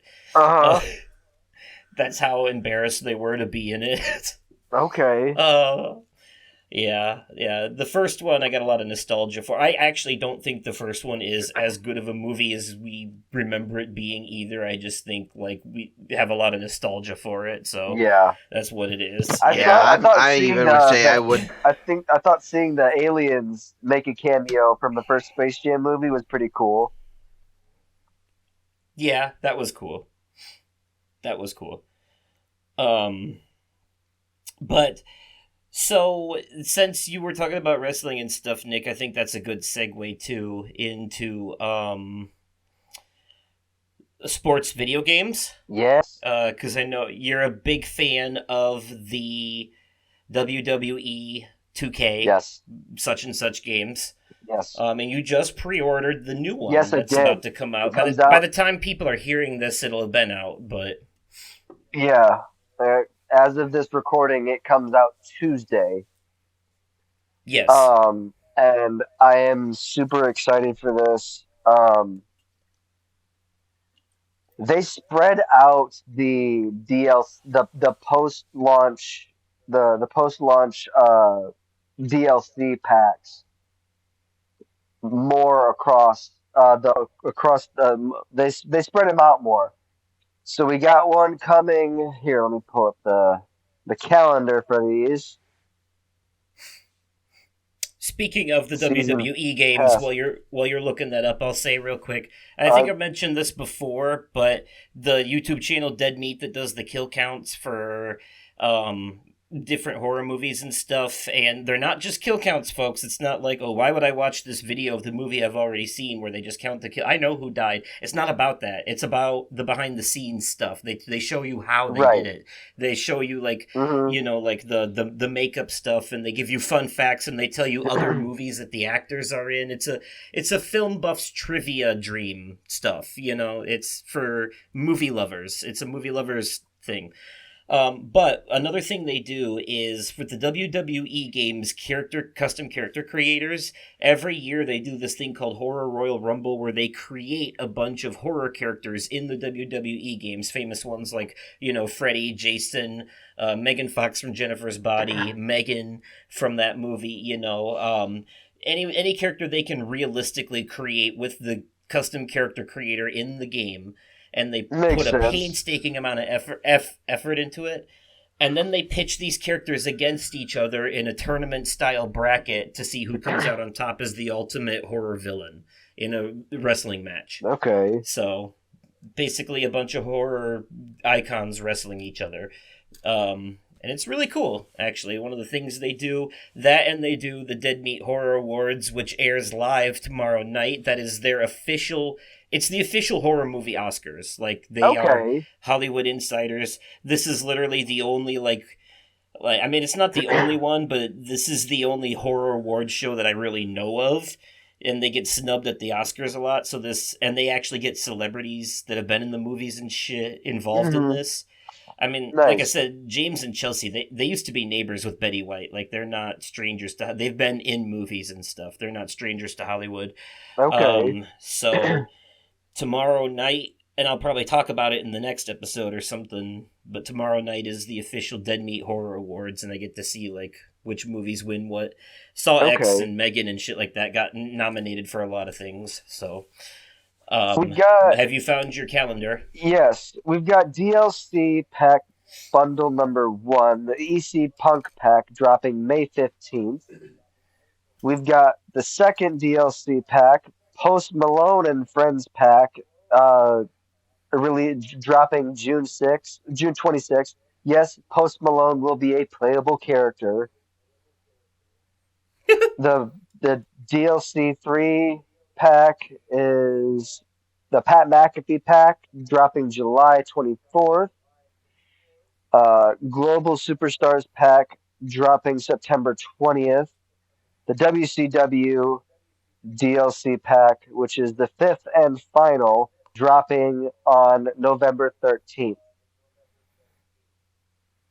Sounds like you'll want to get the season pass to save money on all that bundled together.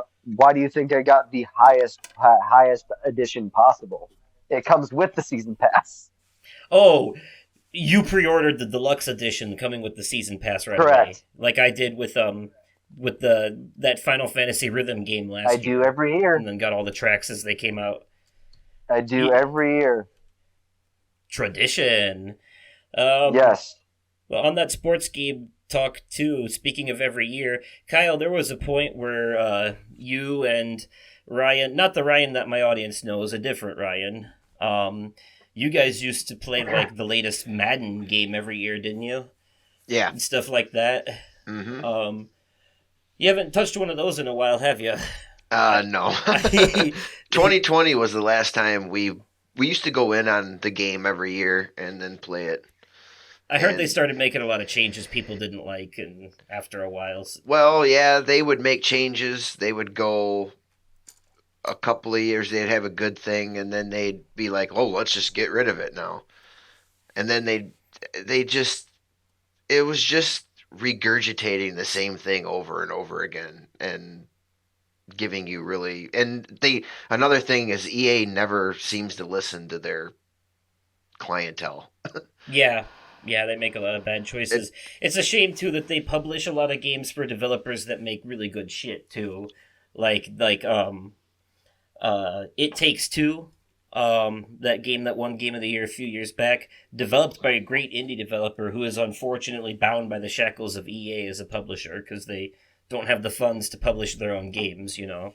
Mm-hmm. But thankfully, at least to their credit, EA has kind of stepped back and let them do their own thing there. But yeah, their sports games are another story. So are you playing any sports games recently? Like, what's the latest one you've played of any kind? I really, truly don't, actually. Okay. Yeah, I really don't. That was the big thing I was into. You guys played a couple of NBA games too, didn't you? Yeah, we used to play NBA 2K all the time. In my opinion, 2K is so much better at sports games. They're a better company in my opinion. They listen to their clientele. They sure do. 2K used to have an NFL game, and then they pretty much the NFL got in partnership with EA, and they pretty much monopolized it, which is kind of illegal in a way, but nobody's challenged them on it. So 2K can't even make a realistic sports NFL game without infringing on the copyrights. That makes sense. Yeah, that is unfortunate. I've seen, like, I don't play a lot of those sports games myself, but I've seen a couple things that have impressed me, and one of them is the MLB games, the baseball ones that PlayStation does.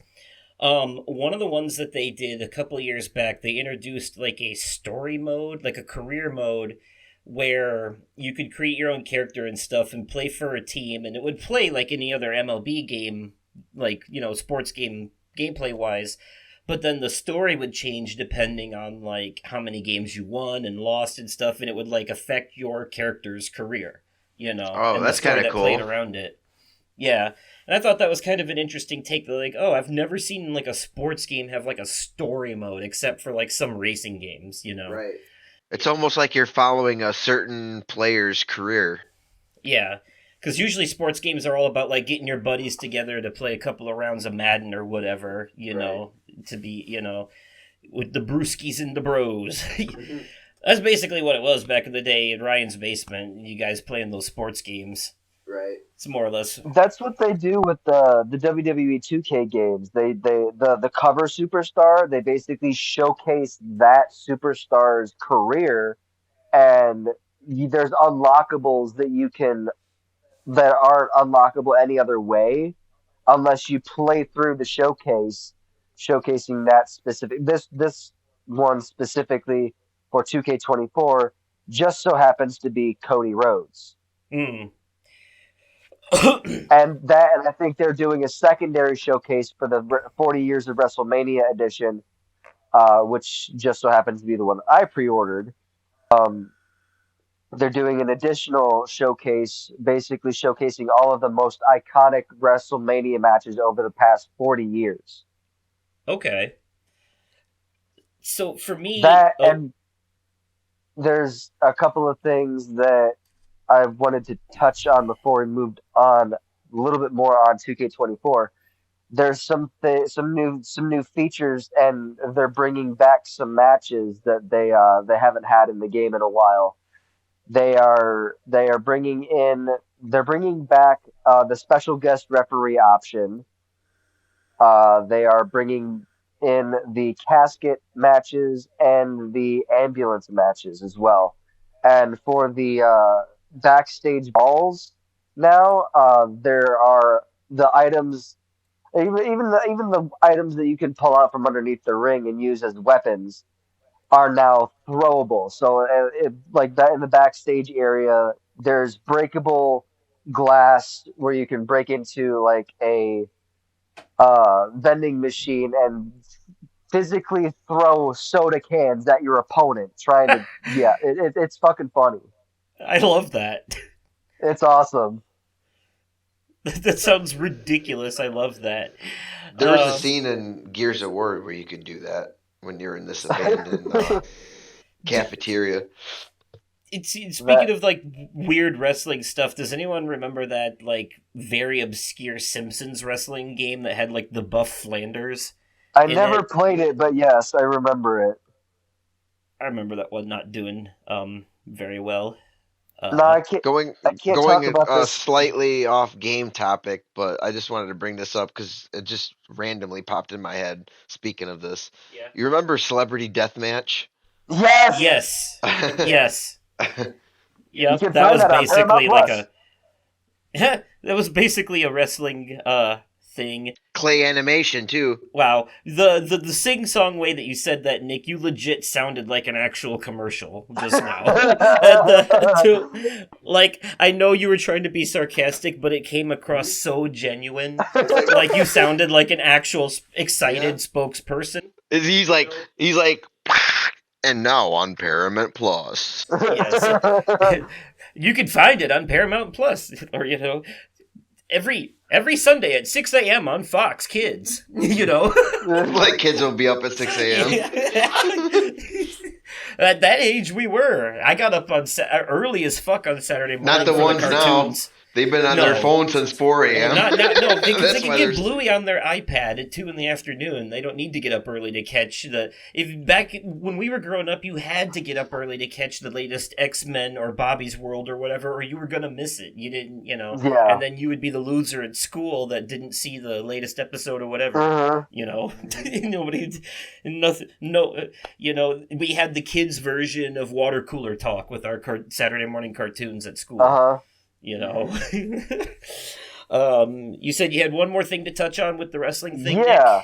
Nick? I can't talk about this game without bringing up the fact that they are putting each and every version of Bray Wyatt in this game. We've got the Eater of Worlds Bray Wyatt, the Fiend Bray Wyatt, the Firefly Funhouse Bray Wyatt, and basically the genuine version of Bray Wyatt, also known as Wyndham Rotunda himself.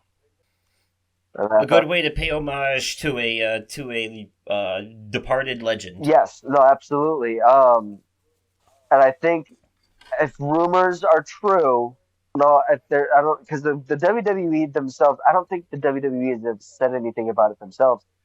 But from my understanding, they are going to be inducting him as the headliner for the Hall of Fame class of 2024 at WrestleMania this year.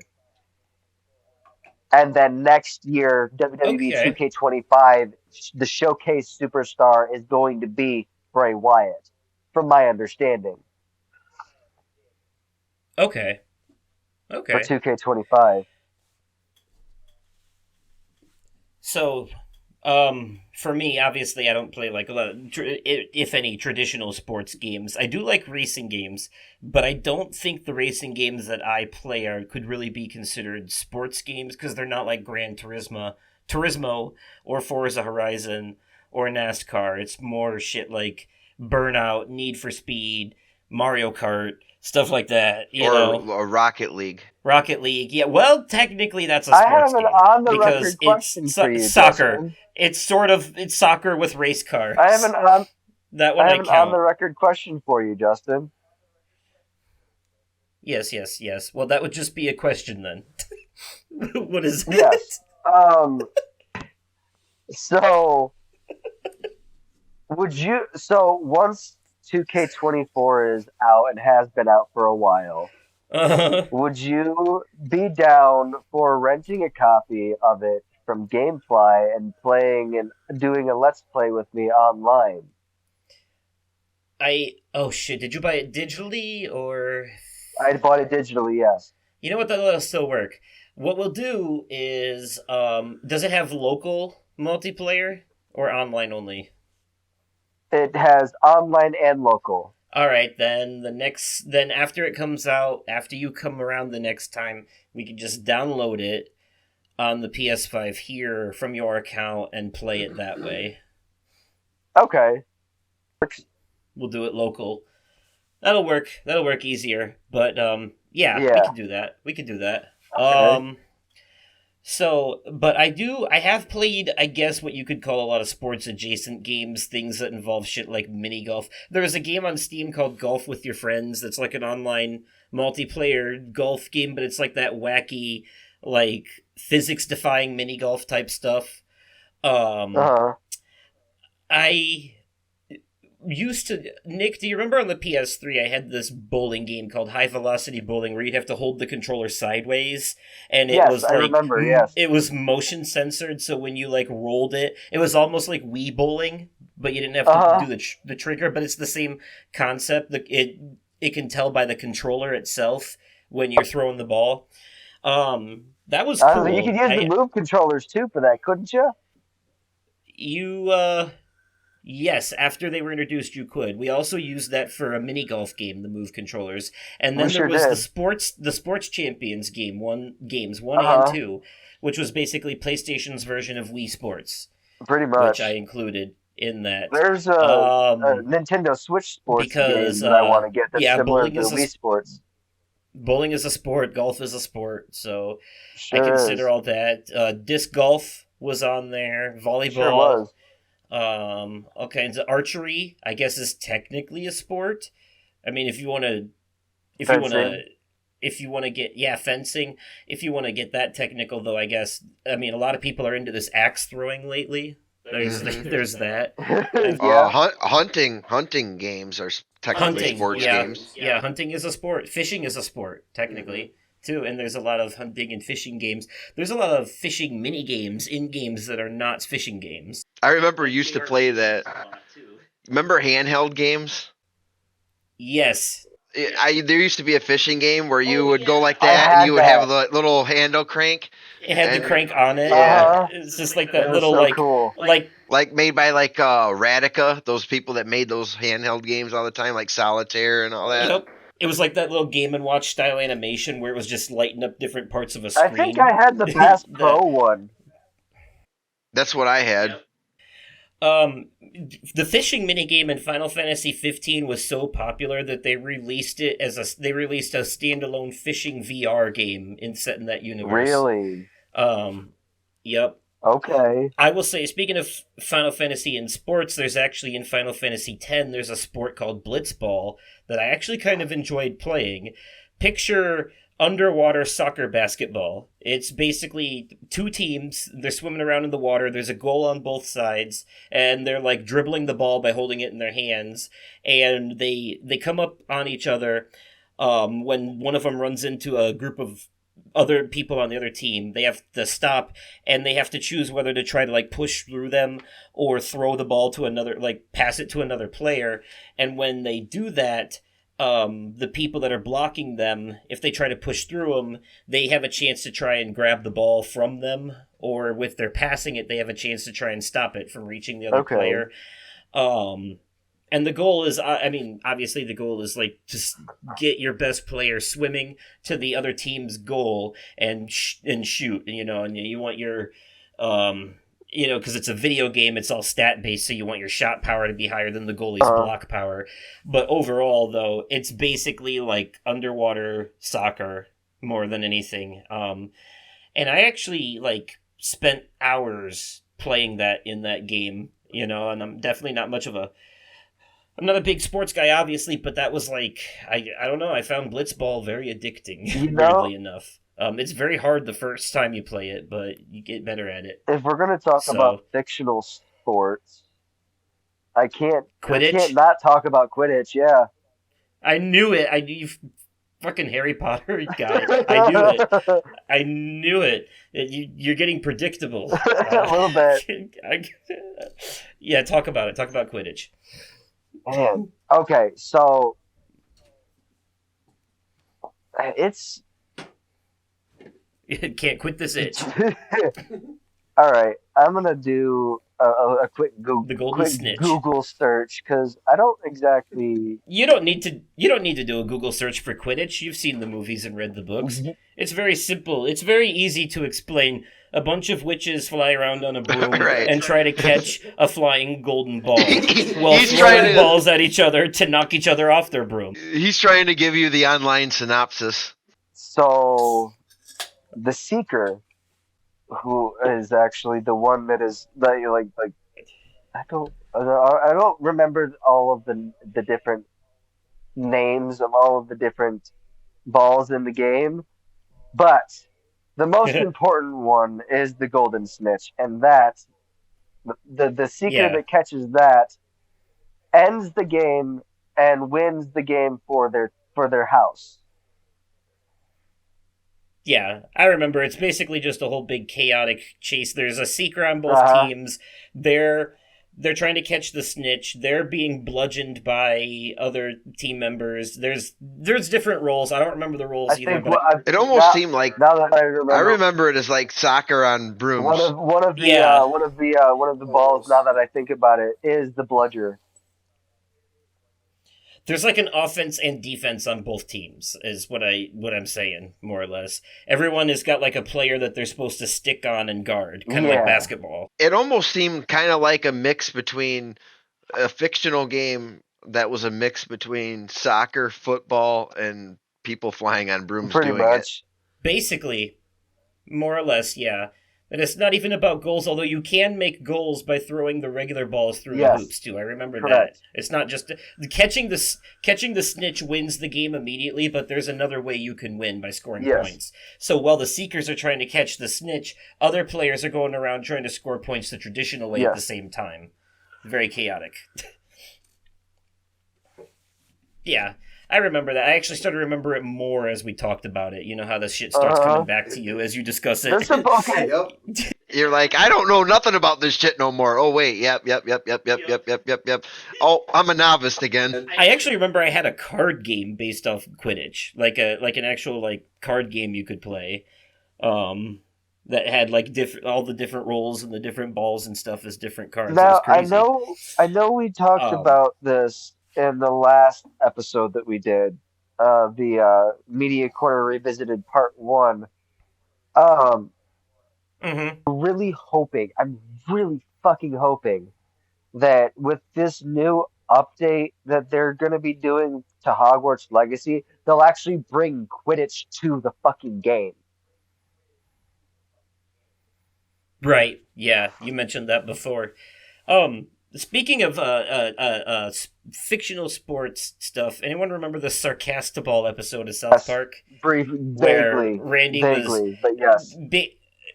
So it was at the elementary school. They were making football a little bit safer because of, and this was around the time that it was very controversial that NFL players were getting concussions and stuff, and they were trying to make football safer.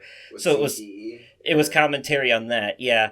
And they were making it so Randy was like being sarcastic and saying, "Oh, well, why don't you make them all wear balloons and hug each other and stuff too?" And Oh, was I like, remember that episode And now. then, but they took all of his sarcasm as serious suggestions. I do remember that episode now. As soon as you started doing Randy impressions, I'm like, it clicked. They Yeah, I made remember it. They that. made it into an actual sport called Sarcastable Oh and made my him the goodness. coach and the official.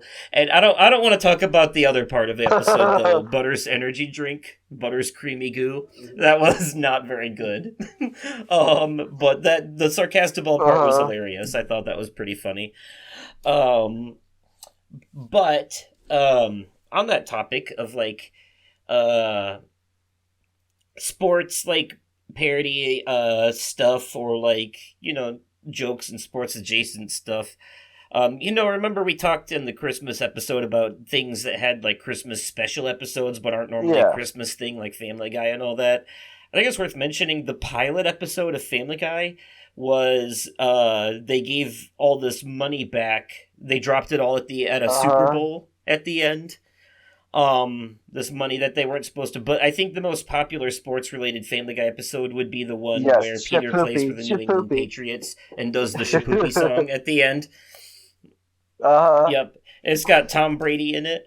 Do you guys have any shows that aren't like necessarily sports related, but they've done like a sports related episode special, or maybe like a sitcom that did an episode about the Super Bowl or something, or maybe like an SNL skit that's sports related that was funny that you can recall? Anything like that from a TV show? One time, it wasn't. What was it? It wasn't. I want to say it's Sunny, but I don't. I'm trying to think now. No, it was Shameless. Okay. Because Shameless took place in Chicago, and they went to a Chicago Bears game. Yeah, they did. I do remember that. Okay. Well, So, yeah. Speaking of Sunny, I do remember that. Do you remember the episode Where they went to the Eagles game? Yes, but they left. That's Charlie what I behind. confused it. They left Charlie behind on accident. It was like a Home Alone parody, and he set booby traps and then set them all off on himself on accident. Yeah, I remember that. He was having a really bad time. He was hallucinating the players. He thought he had to like hurt himself to get the Eagles to win. That was when they had the Green Man. Yes. When he was in that green costume. He had to do his Green Man rituals. Is this that same episode where fucking Frank got like stuck in the people's trailer in the trash can? No, different episode. I think the trash can thing came from when he was the wrestler, the trash man. I'm the trash man. I'm here to take out the trash. Yeah. But then I think you're also mixing that with the episode where they were trying to prove he was a degenerate and he like got naked and hid inside a couch, but he came out too early because it was too hot in there. Yeah, all oiled up. A little bit, Yeah. not to get too far off in the weeds, but there will never be an episode of Sunny in Philadelphia to me that was any more funnier and my favorite episode than Who Got D Pregnant. Oh, yeah. When that's a good one. Frank's like, me and Artemis were just in the back having dumpster sex. Dumpster sex. Yeah, that's bad. And then when they thought that Dennis got D pregnant and she was like throwing up. Yeah. Jesus. So I'm trying to think also. Oh, did you have any sports specials related episodes, Nick, or anything like that? Oh, From anything? not that I can think of off the top of my head, no. Okay, fair enough. I will say every year around the Super Bowl they also do the Puppy Bowl. They do. On, like, Animal They sure Planet or do. whatever. So there's that. Same worth day, mentioning. actually. Just earlier in the day. Right. Okay. So, TV shows themselves, by the way, can you think of... there's not as many as movies or games, but there are definitely some TV shows where the story was based around sports in general. Ted Lasso. Ted Lasso, yes. That's Friday one. Night Lights. Friday Night Lights. Yeah, and I've been meaning to watch Ted Which was Lasso. also a movie. I hear really good things about Ted Lasso. Letterkenny's spin-off show, Shoresy. Okay, is that about the hockey guys? It's about the hockey team, yep. About the Okay. hockey guys. Okay.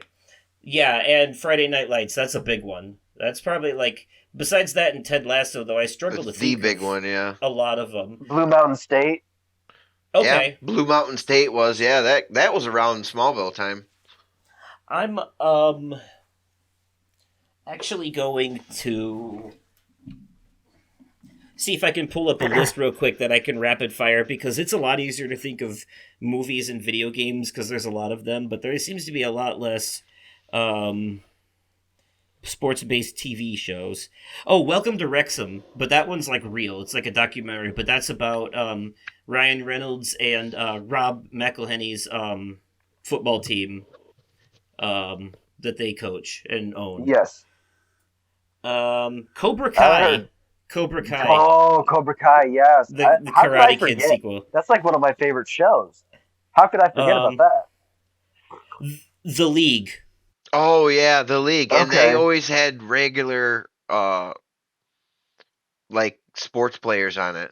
Like Jay Cutler was on there from the Bears for a while.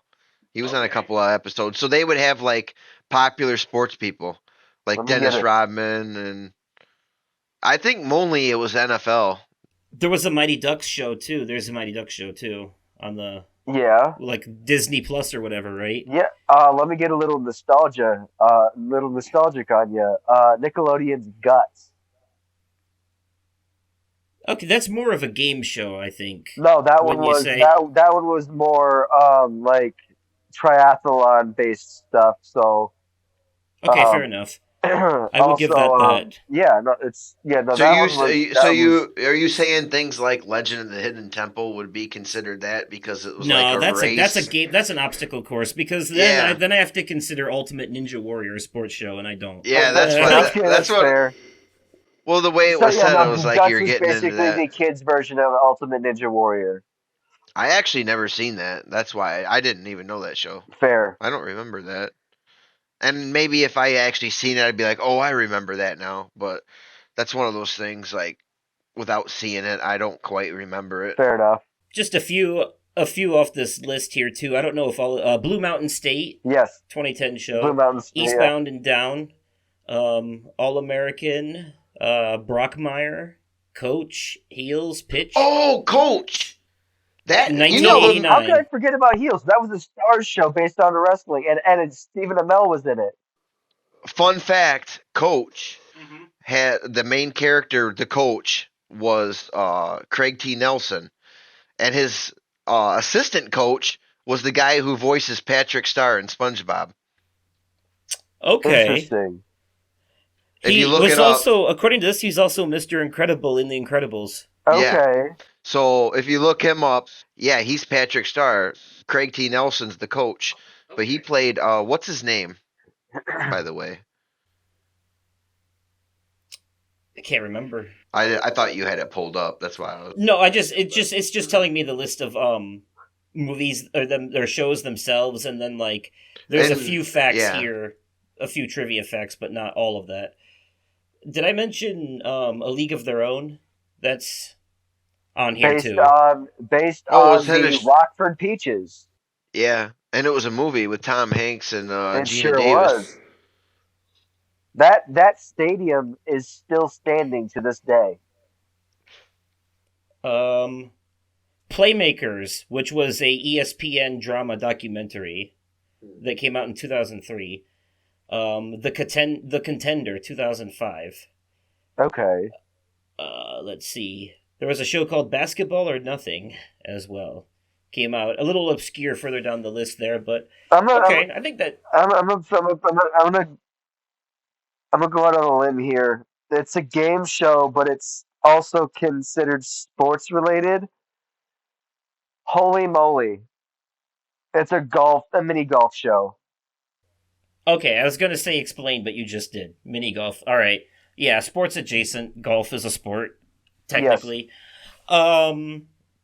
So, I mean, I guess I don't get into it too much because I don't follow it, but there is also in the video game side esports people who competitively play things like League of Legends, Fortnite, Dota, Warzone, stuff like that, and they compete in competitions and they win a lot of money. They have teams, they have coaches, so it's become sort of a sport thing, but it's more of a mental sport than a physical sport, kind of like chess.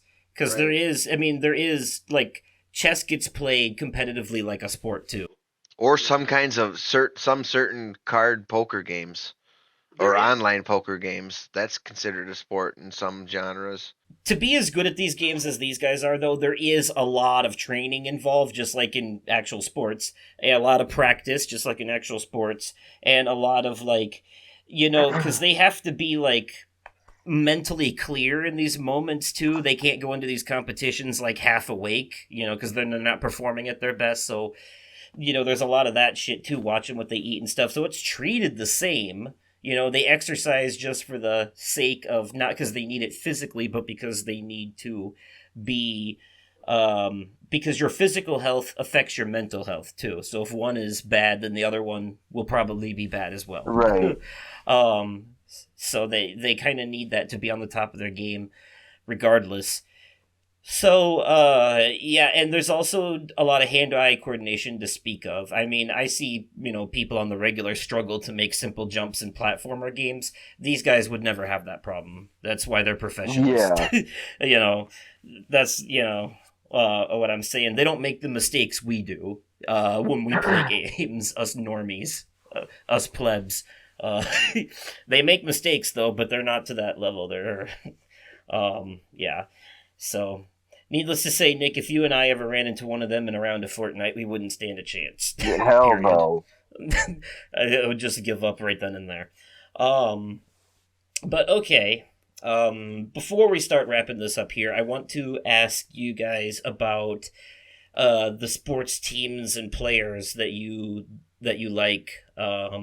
Your favorites from the sports that you follow, or even if you have particular favorites or ones you respect from sports you don't follow too. I'll just rapid fire. Do either of you guys have a basketball team or players that you really like? Nah, I mean, I have the Chicago Bulls, but that was only back when Michael Jordan was playing. Right, and I'm kind of like him. I really followed the Bulls during the Jordan era. I'm I lucky still enough to have be my old enough Chicago to Bulls Michael Jordan remember. jersey. I was lucky enough to remember watching those games live, most of those Jordan games Nice. from the early and mid '90s up till when he retired in '98. Okay. I remember most of those games being on the edge of my seat, and but then I had a little resurgence with basketball during the Derrick Rose era. Okay. In 2010 with Coach Tom Thibodeau, and then they let him go, and they went back into irrelevance, and they never won one with Rose. But after that, I just kind of, if they got good again, it's one of those that they don't mean as much to me as some other teams. So when they're bad, I can't follow them. You know what I Right. mean? Like when they're good. When the Bears are bad or the Sox are bad, I still follow them just because they mean a little bit more to me. Makes sense. Right. I actually know the term for that. When you only follow a sport when it's either A team you care about, or B, the team you care about is doing well, they call that being a fair weather fan. Mm-hmm. I know that term somehow. I don't know how, but I knew it. Okay. What about baseball? I'm a Sox fan. I That's could right. care Yeah, less. I knew that about I'm you. not a baseball The fan. Chicago and I should say the Chicago White Sox because they do have the Boston Red Sox, and they both go by Sox. So I hate to be that guy, Nick, but couldn't care less. It's that one. No, I couldn't care less. I'm not a baseball fan. Yeah. Fair enough. Yeah, a lot of people find it boring, but I know you like it. You're a Sox fan, and that's one of the ones that, like, you're a Sox fan through and through, no matter how they're doing. you know the funny thing too about baseball with not on any other sport, I don't think this exists, is even diehard baseball fans, no matter whether they're Pittsburgh Pirates fan or Chicago White Sox fan or Boston Red Sox fan or a Mariners fan, they always like to listen to it on the radio more than like to watch it, more than any other sport. Most sports are they like to see it on TV. Baseball fans, if you ask anybody, if you would take away either the TV or the radio, they're like, just I would rather just listen to it on the radio. And that's one of the only sports that does that, I think. Fair enough. Very quickly on that note, by the way, I just want to throw out one of the best baseball-related sports movies I've ever seen, Moneyball. Oh yeah, that's a good one. With Jonah Hill. Also, true story. Yep. Yep, I I want to enjoyed that one. mention. I also remember, real quickly, a funny anecdote. When I was younger, my first experience with a drive-in movie theater was a double feature of The Lion King and Angels in the Outfield. And I went with my grandmother, and it was late and I was young, and I stayed awake for The Lion King, but I fell asleep during Angels in the Outfield. And she's religious, so she got mad at me for that. I I was remember. But just I gonna do say something because I remember also hearing Spencer read that off under Portraits of Nerditude. That was funny as shit. Angels in the Outfield is there's two movies for me with baseball. It's Angels in the Outfield, which is awesome, and also that's based off the White Sox, by the way. Okay. Really, I The did not White know that. Sox that had Ray Liotta and all them. It was, or no, I'm sorry, I'm thinking of the wrong one. I'm thinking of uh, it is Angels in the Outfield, right? Am I wrong? Angels in the Outfield was the one about the What's the one with Kevin Costner? What's the one with Kevin Costner? Oh, Field of Dreams. Field of Dreams. I'm sorry, that's what I meant. Field of Dreams is if you build it, they will come. Yes. Yep. Field of Dreams and this is like the replacements. An underrated one is I really love The Rookie with Dennis Quaid, The Rookie. Yep. where he's that high school baseball coach, and then they're like, you can throw, you really can, and just try out. And he's like, I'm washed up, I hurt myself a long time ago, I'm old, I can never do it again. And he tries out just to because he made a bet with his students, and he makes the team, and he ends up going back to the MLB. It's a great movie. The bench warmers. Yep, the bench Comedy. Yeah. That was great.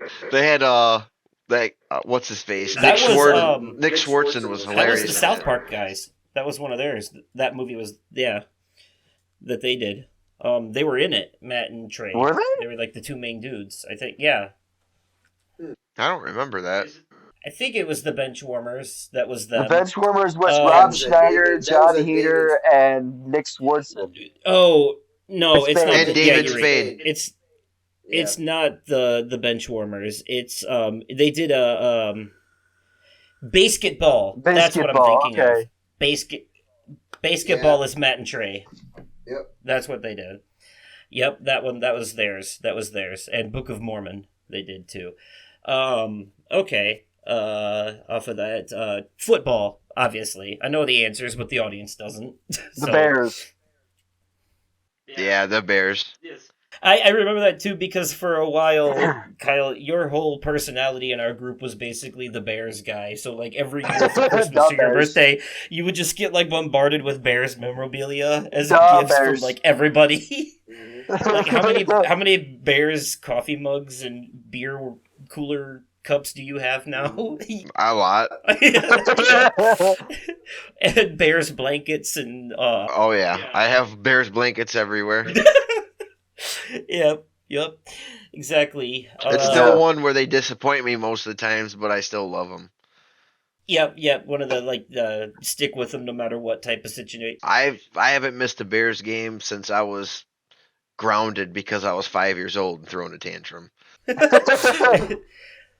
Yeah, I remember it used to be the Sunday ritual for you to always catch the Bears game. So the Bears for you too, Nick. I forgot to ask you guys too if there was any. Well, I mean, not for you, Nick, but for you, Kyle, for baseball. Is there any specific player that you really like or respect? Probably Paul Konerko, What team? Chicago White Sox. Okay. And he was not quite. He was right on the cusp of Hall of Fame, not quite worthy of it. So just that really, really, really extremely good player. That if he was just a tiny bit more better, he would have been like Hall of Fame. But he still won a World Series with the Sox in 05 and just a really solid and stand-up dude too. He was a great guy too. Always gave people the time of day for autographs and shit like that. So Nice. Yeah, I'm always familiar with like the old the really old famous ones like Babe Ruth. yeah, Babe Ruth, Lou Gehrig, Mickey Mantle. Yeah. What about football? Oh man, I got a lot of people. My favorite. You just rapid fire a few if you want. Are they all from the same team or are they from different teams? Oh well, yeah. My favorites are on the Bears, but I mean the greatest are on other teams because it's the Bears. But a lot of the '85 are my favorite. You know, you got Dick Buckus, Mike Singletary, I actually saw Mike Jim Singletary live and McMahon. in person. You got a whole bunch. Dick Buckus is just a sweetheart. He passed away sadly, in December. Mhm. But Heard about that. people I really respect. You're gonna probably be shocked by this because I used to talk so much shit about him when I was younger, but I was also, young and I've learned to respect people for their craft. But I love Tom Brady. I mean, yeah, he's just you got to respect him. He's the best football player that ever Tim existed. Tebow. No, not Tim He was. Tebow. I respect him. I respect him as a human. I don't respect the. He was not very good. When you said it was one you used to complain about, I was like, well, it's one of the two that starts with a T. Yeah, it's definitely one of the... But I mean, when he's just, yeah, it's one of them things. He's like, I see where Seth MacFarlane is coming now. I don't wanna suck Tom Brady's dick, but I respect the man. You don't want to get as close to him as Ted tried to. Yeah. Seth MacFarlane's love for Tom Brady definitely goes to stalker-esque levels in his shows. That's great. What about you, Nick? Sports-wise, So as far or as like football. I mean, football. football. The players. I don't know a whole lot. But we got. Let's see. I'm gonna name off the first one. Dan Marino of the Miami Dolphins. Let's see. We got Brian Urlacher, one of the greatest Oh, I linebackers for forgot the that. Chicago Bears ever. Yeah, I would put him up there I too. mean, he's in the Hall of Fame, so why the fuck Can't believe I forgot him. Yeah, I can't believe I forgot him. By the not? way, when I was saying that, but you just told me to rattle. So Like you were saying, Mike Singletary. I've seen him in person. I have an official licensed NFL football signed by Mike Singletary. Um, Lance Briggs. I really don't have a lot of players that come to mind. Fair enough. Okay. What about hockey? Real quick. Obviously, your team is the Ice Hogs. Hi. Your main team is the Ice Hogs. But for the NHL, my for NHL, it's got to be the Chicago Blackhawks, hands down. Now, as far as players, there is some. I mentioned this earlier. There was something that happened recently that Mhm. I never thought that would happen. Recently, Detroit Red Wings played in Chicago against, obviously against Patrick The Kane Chicago coming Blackhawks back. at the United Center. Yeah, dude, the Yeah, fucking I watched it. tribute video that they played. So so what blew my mind is seeing Chicago and Detroit, each and every player that wasn't Patrick Kane slapping their stick on the ice in honor of him, coming Hmm. together like that. That was beautiful, and I've never thought I would ever see something like that. And Cause they were seeing honoring another Hall of Famer that night, right? Chris Chelios. I only saw the clip. I didn't actually get to watch the game. Yeah, they actually inducted Chris Chelios into Chicago's Hall of Fame that night. Okay. I know they've got Stan Mikita's statue right outside the United Center. I actually have my picture taken in front of it. Hmm. Rest in peace, Stan Mikita. The Rockford Ice Hogs just recently hosted a Corey Crawford night. Corey Crawford got the Chicago Blackhawks to a couple of playoffs and won them a couple Stanley Cups, if I remember Three. correctly. He Corey run three of Crawford them with him. also was one of the better goalies for the Rockford Ice Hogs at one point. okay, nice. Yeah, Um, Corey Crawford, Brian Bickle, just a few names off the top of my head. But as far as like Corey Crawford and Brian Bickle have both played for the Chicago Blackhawks and the Rockford Ice Hogs. But my two favorite NHL players that I only know from the NHL, Jonathan Taves and Patrick Kane. They're like, in my Hmm. opinion, they're the Shaq and Kobe of the NHL, a dream team. And then you had Dennis Rodman in there, which obviously would be Marion Hossa. Uh huh. Yeah, true. Yep. Hmm. You got people forget about Marion Hossa and how dominant he was during Oh those no, three absolutely he championships. was. He sure the fuck was. So those are my actually my favorite two from that era. But in all of hockey, hands down, I mean, you're just and actually in all of American sports, American and Canadian sports, it is he's the most dominant in their own sport was probably a hockey guy, and his name is Wayne Gretzky. See, now the Oh Chicago yeah, Wayne Blackhawks Gretzky. I have know this him. new kid named Connor Bedard, who is supposed to be the reincarnation of Wayne Gretzky. So the reason the Blackhawks haven't been doing the greatest this season, because I'm still like waiting to see a dominant game from the Chicago Blackhawks with Connor.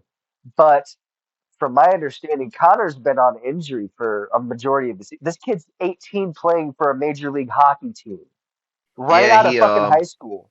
he was yeah, he was off to a great start, and then unfortunately he Yeah. broke his jaw and had to take a That month and off or so. someone on the Chicago, But I forget who it was, but someone decided to play a game of Stifler's mom and slept with Connor's mom during mom's weekend. Side note about Wayne Gretzky, by the way, I just wanted to point out on sports adjacent stuff. There's been a couple of epic rap battles of history where they've pit sports people against each other. So like Babe Ruth and Lance Okay. Armstrong was one of them. One of the ones they did was Wayne Gretzky and Tony Hawk. oh, really? Okay. Yeah. Yeah. How could I see? How could we forget the extreme sports? We Oh, like skateboarding, yeah. stuff like that. I could have easily had an entire segment based on the fucking Tony Hawk's Pro Skater games. I've got a I gripe mean, that about is a I sports got a game. I got We a talked gripe about sports games. I got a gripe about Pro Skater 5 though. Oh, It does okay. not have local multiplayer. It just has online. Do you remember? Dean, did you ever play the skate games? A little bit The here ones that are and just there. called skate?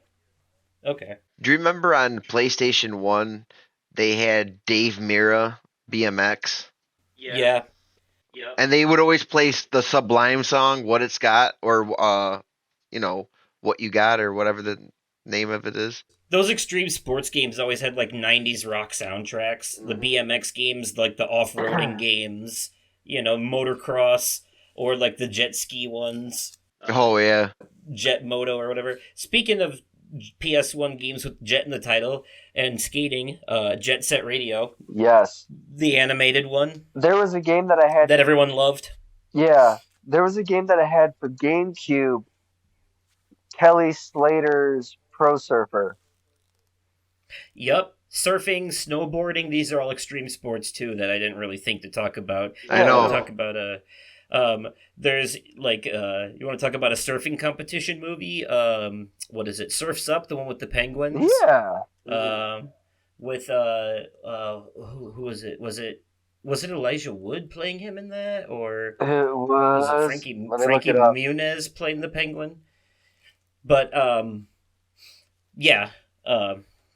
Anyway, I forgot where I was going with that. Oh yeah, Point Break was a surfer movie. I was just thinking about that. It's not so much about the surfing as it is the guy being an undercover cop. But then you can Shia that's kind LaBeouf. of like Shia LaBeouf. That's right. James Woods was in that too. Surfs Up. There was a Surf's But Up. also you could say like, yeah, the Fast and the Furious was also that too. An undercover cop joining like the underground racing thing and then became part of it. But real quick, Nick, I know your favorite wrestler was Bray Wyatt, but among the living, who is your current favorite? Just give me a name. That's a toughie because I love The Rock, but at the very moment, I don't like the attitude that he has towards another one of my favorite wrestlers, and that just so happens to be Cody Rhodes, the American Nightmare. Uh, So who's the lesser of two evils then? If you had to choose, you're like you got to pick one. They can't both Like be I've got number many, one. like those are my top two right now. All right, so we'll just say they're tied for the Yeah. moment. Um, If I was in his predicament, it would 100% without even thought be Cody Rhodes. Okay. I mean, The Rock is But inserting himself my in the favorite is the matches Undertaker. with his with but because the Rock is now a member of the board for TKO, the parent company for WWE. He's basically using his authority to insert himself into matches. Okay. All right, so I have two other things I want to do here before we stop. The first is I have to throw in a quick recommendation for a sports related podcast called Go My Favorite Sports Team.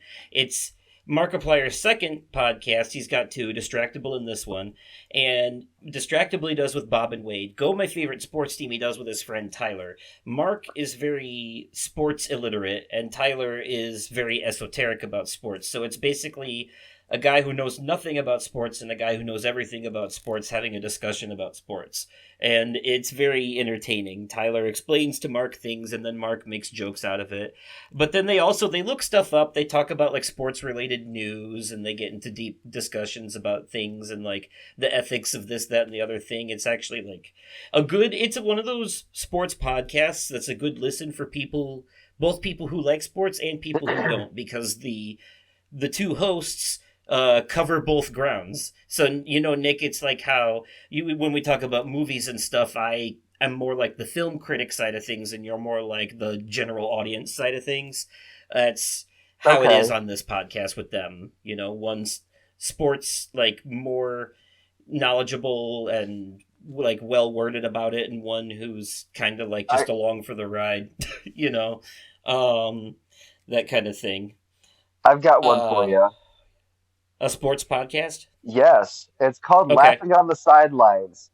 Laughing on the Sidelines is a comedy sports podcast with adult language and content where we like to take jokes a little bit too far, especially when they are about sports. We dive into current sports news and give you our opinions and predictions. Enjoy the conversation and follow us at Laughing on the Sidelines on Facebook. Also, to note, they also have a TikTok. And their videos are fucking hilarious. In fact, I used one of their audios at one point in one of my TikTok videos, and I'm pretty sure the comment got taken down. But the original creator of the clip that I used, Laughing on the Sidelines, commented on my video. Nice. Yeah. I thought that was pretty cool. So the last thing I want to tackle here before we finish is personal experience, and that is sports that we have actually played. And I'm not talking about like throwing the football in the backyard with your family on Thanksgiving. Shit that you were on an actual team, you played it not professionally, obviously, but like you competed, you participated, you were either in a league or it was a regular, like a weekly thing that you did with people. So either like a high school sports team or like a bowling league, anything like that. What have you guys done? What do you? When I was younger, I was a part of this Friday night basketball program at my church, and there was a special guest appearance one night. It just so happened to be one of the Harlem Globetrotters. Oh, nice! It was pretty fucking cool, and I think that's where my part of the reason I hate Papa John's so much, because every Friday night afterwards they would have Papa John's in the lobby for everybody, and I'm like, I hate you. You got sick of it after a while, huh? Better ingredients, better pizza, my ass. Were you on any sports teams in school? I did try out for the when I was in grade school. My elementary school, the Washington Wizards. Okay. I did. I tried out, but I didn't make the team. Nothing in middle or high school. No, Uh, I hated sports okay, in high school. fair enough. But me too. But believe it or not, I was in track and volleyball. I did both of those. Okay. Me too. I didn't do track. I was actually in middle school. I played volleyball for like 7 years, and we won the Rockford school system a couple of times. I was actually pretty really good at volleyball, but also I played soccer, basketball, and soccer, basketball, and baseball. One of Oh, my favorite nice. things to play in school whenever they would bring it out would be kickball. I knew you were gonna say kickball, Kickball was and always I so was much thinking fun. that too, I because dreaded dodgeball. I I was. absolutely hated dodgeball. Oh, I One, love I always dodgeball. got picked last. I don't know what it is, but I have a thing for that. Like you have all these obstacles flying at you, and you have to like almost dodge them in slow motion, like the Matrix. Yes, Something about those near misses and close calls are like very fun and exciting to me. That's and why, like, that you know, distinct sound, like dodgeball when you're bouncing too. I think of it like if you're playing battle mode on Mario Kart and you just turn on nothing but green shells and you're in one of the Yes. levels with a bunch of walls and nothing can fly off the edge and you just bombard the level with green shells and they're bouncing all over hell and back and you're Uh-huh. driving around trying not to get hit by this like 1,000 shells bouncing around. That's dodgeball. I find that shit very fun and exciting. I don't know why. It's just something about that like that whoosh, damn near got me. Like you arch your stomach forward and the dodgeball goes through the curve of your back, Uh-huh. you know? I don't know. It was fun to One me. more thing I want to just mention is I went to Stillman Valley High School, and I don't remember the stipulations of how it went down, but they had some sort of thing where sports people from the Chicago area come and play with high school kids. And Nick's gonna like this. I played a pickup game of basketball with Brian Urlacher, Nice. Charles Tillman, and Lance Briggs. Okay. Came to the school and played. So I've actually played a game of pickup basketball with NFL players that played for the Bears. Okay. I Oh, I just remember in sports or in gym class in high school and middle school, it was every day was a different like it was either kickball like you said Nick or it was softball or dodgeball or they'd or have that, something like that. the gymnasium Flag style. football. Do you remember the gymnasium style hockey Yes. where you would play? You would just be in Yep. shoes and you would just be pucking around with the plastic hockey Yep. sticks. Yep. Yep. Now, Yep. I remember Justin, that. Yeah, we had this gym was hockey, floor this was hockey, before whatever you they and I called it. met. When I was living in Florida with my Mm-hmm. dad, I was I I was every Wednesday I would go to the local par three golf course with the organization that I was a part of called Noah's Ark. It was a nonprofit organization for adults with mental or physical disabilities. And Okay. we would go around practicing golf. We would we would 9 times out of 10 we were at the driving range. The driving range was a lot of fun. I've met a couple of like PGA professional golfers that lived locally in Lakeland, Florida. Andy Bean, Brian, wow, Brad Bryant. Brad was another. And there Okay. was in February of 2011. I was a part of a golf tournament that was just pure participation. You got you a trophy because it was a program for kids or adults with mental and physical disabilities. Um, there was a few celebrity appearances. I got to meet and get my picture taken with none other than Charles Barkley. Desmond Clark was there. That was pretty cool. And this was Charles Barkley before he started to lose weight. Did you ever play in a sport that like went into that got into like a tournament against other teams? Like, did you ever No, play? Okay, you never did like league. No, never. Or championship or anything like that? No, but I was part of Um, an organization that did partake in golf. right. Okay. I think the That's volleyball a team I was on in high school or whatever did go into a tournament. okay. Like we made it to the finals. No, no, like semifinals. Semifinals. That was that. Yeah, didn't quite make it all the way, but you know, if I remember correctly, Kyle, you were on a bowling league, weren't you? Is that still going on? Wasn't that like a weekly thing for you at the time? Yeah, I actually go on a bowling league at least once or twice a year, as of like current. I just got off of one in really early January, Okay. Okay. and I will be back on one in a couple of months. So because you guys you play competitively in like tournaments and stuff. Yeah, yep. Nice. Yeah. Okay, so you've been in a sports competition then, like a Oh yeah, and volleyball, yeah. volleyball too. I actually did win it all uh like twice, and we came close like three other times when I was in grade school doing the volleyball competitions, and it was with all of the Northern Illinois schools. So Nice. we would do the surrounding areas, within like 100-mile radius. We would play schools. Okay. But bowling, yeah, I currently average like upper like 189, 190 something in there. And there'll be games where I'll have 210, something like that, but Nice. All right.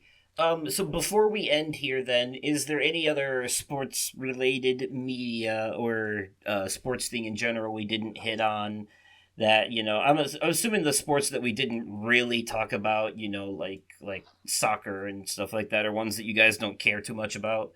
Um, but if there's anything that we missed or anything that you wanted to throw in real quick before we wrap up, Um, now's the time. not that I can think of.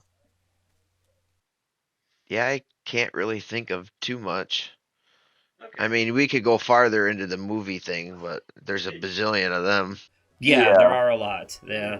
So many movies, so little Uh time. huh. We run into that problem with every topic. you know. Sometimes you gotta do a sequel. Sometimes that's why you gotta do a Uh sequel.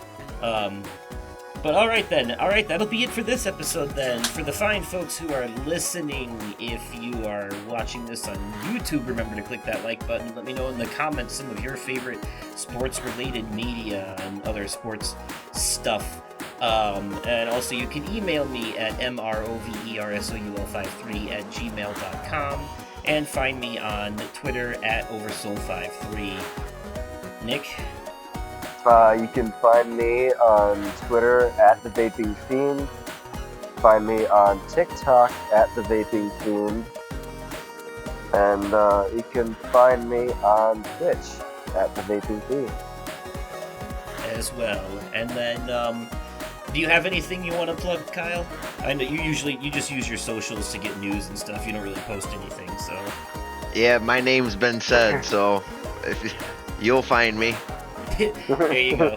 All right. Well, that's it for this episode. We hope you all enjoyed it. And until next time, stay safe out there. And we will catch you in the next one. Good night, everybody. Bye.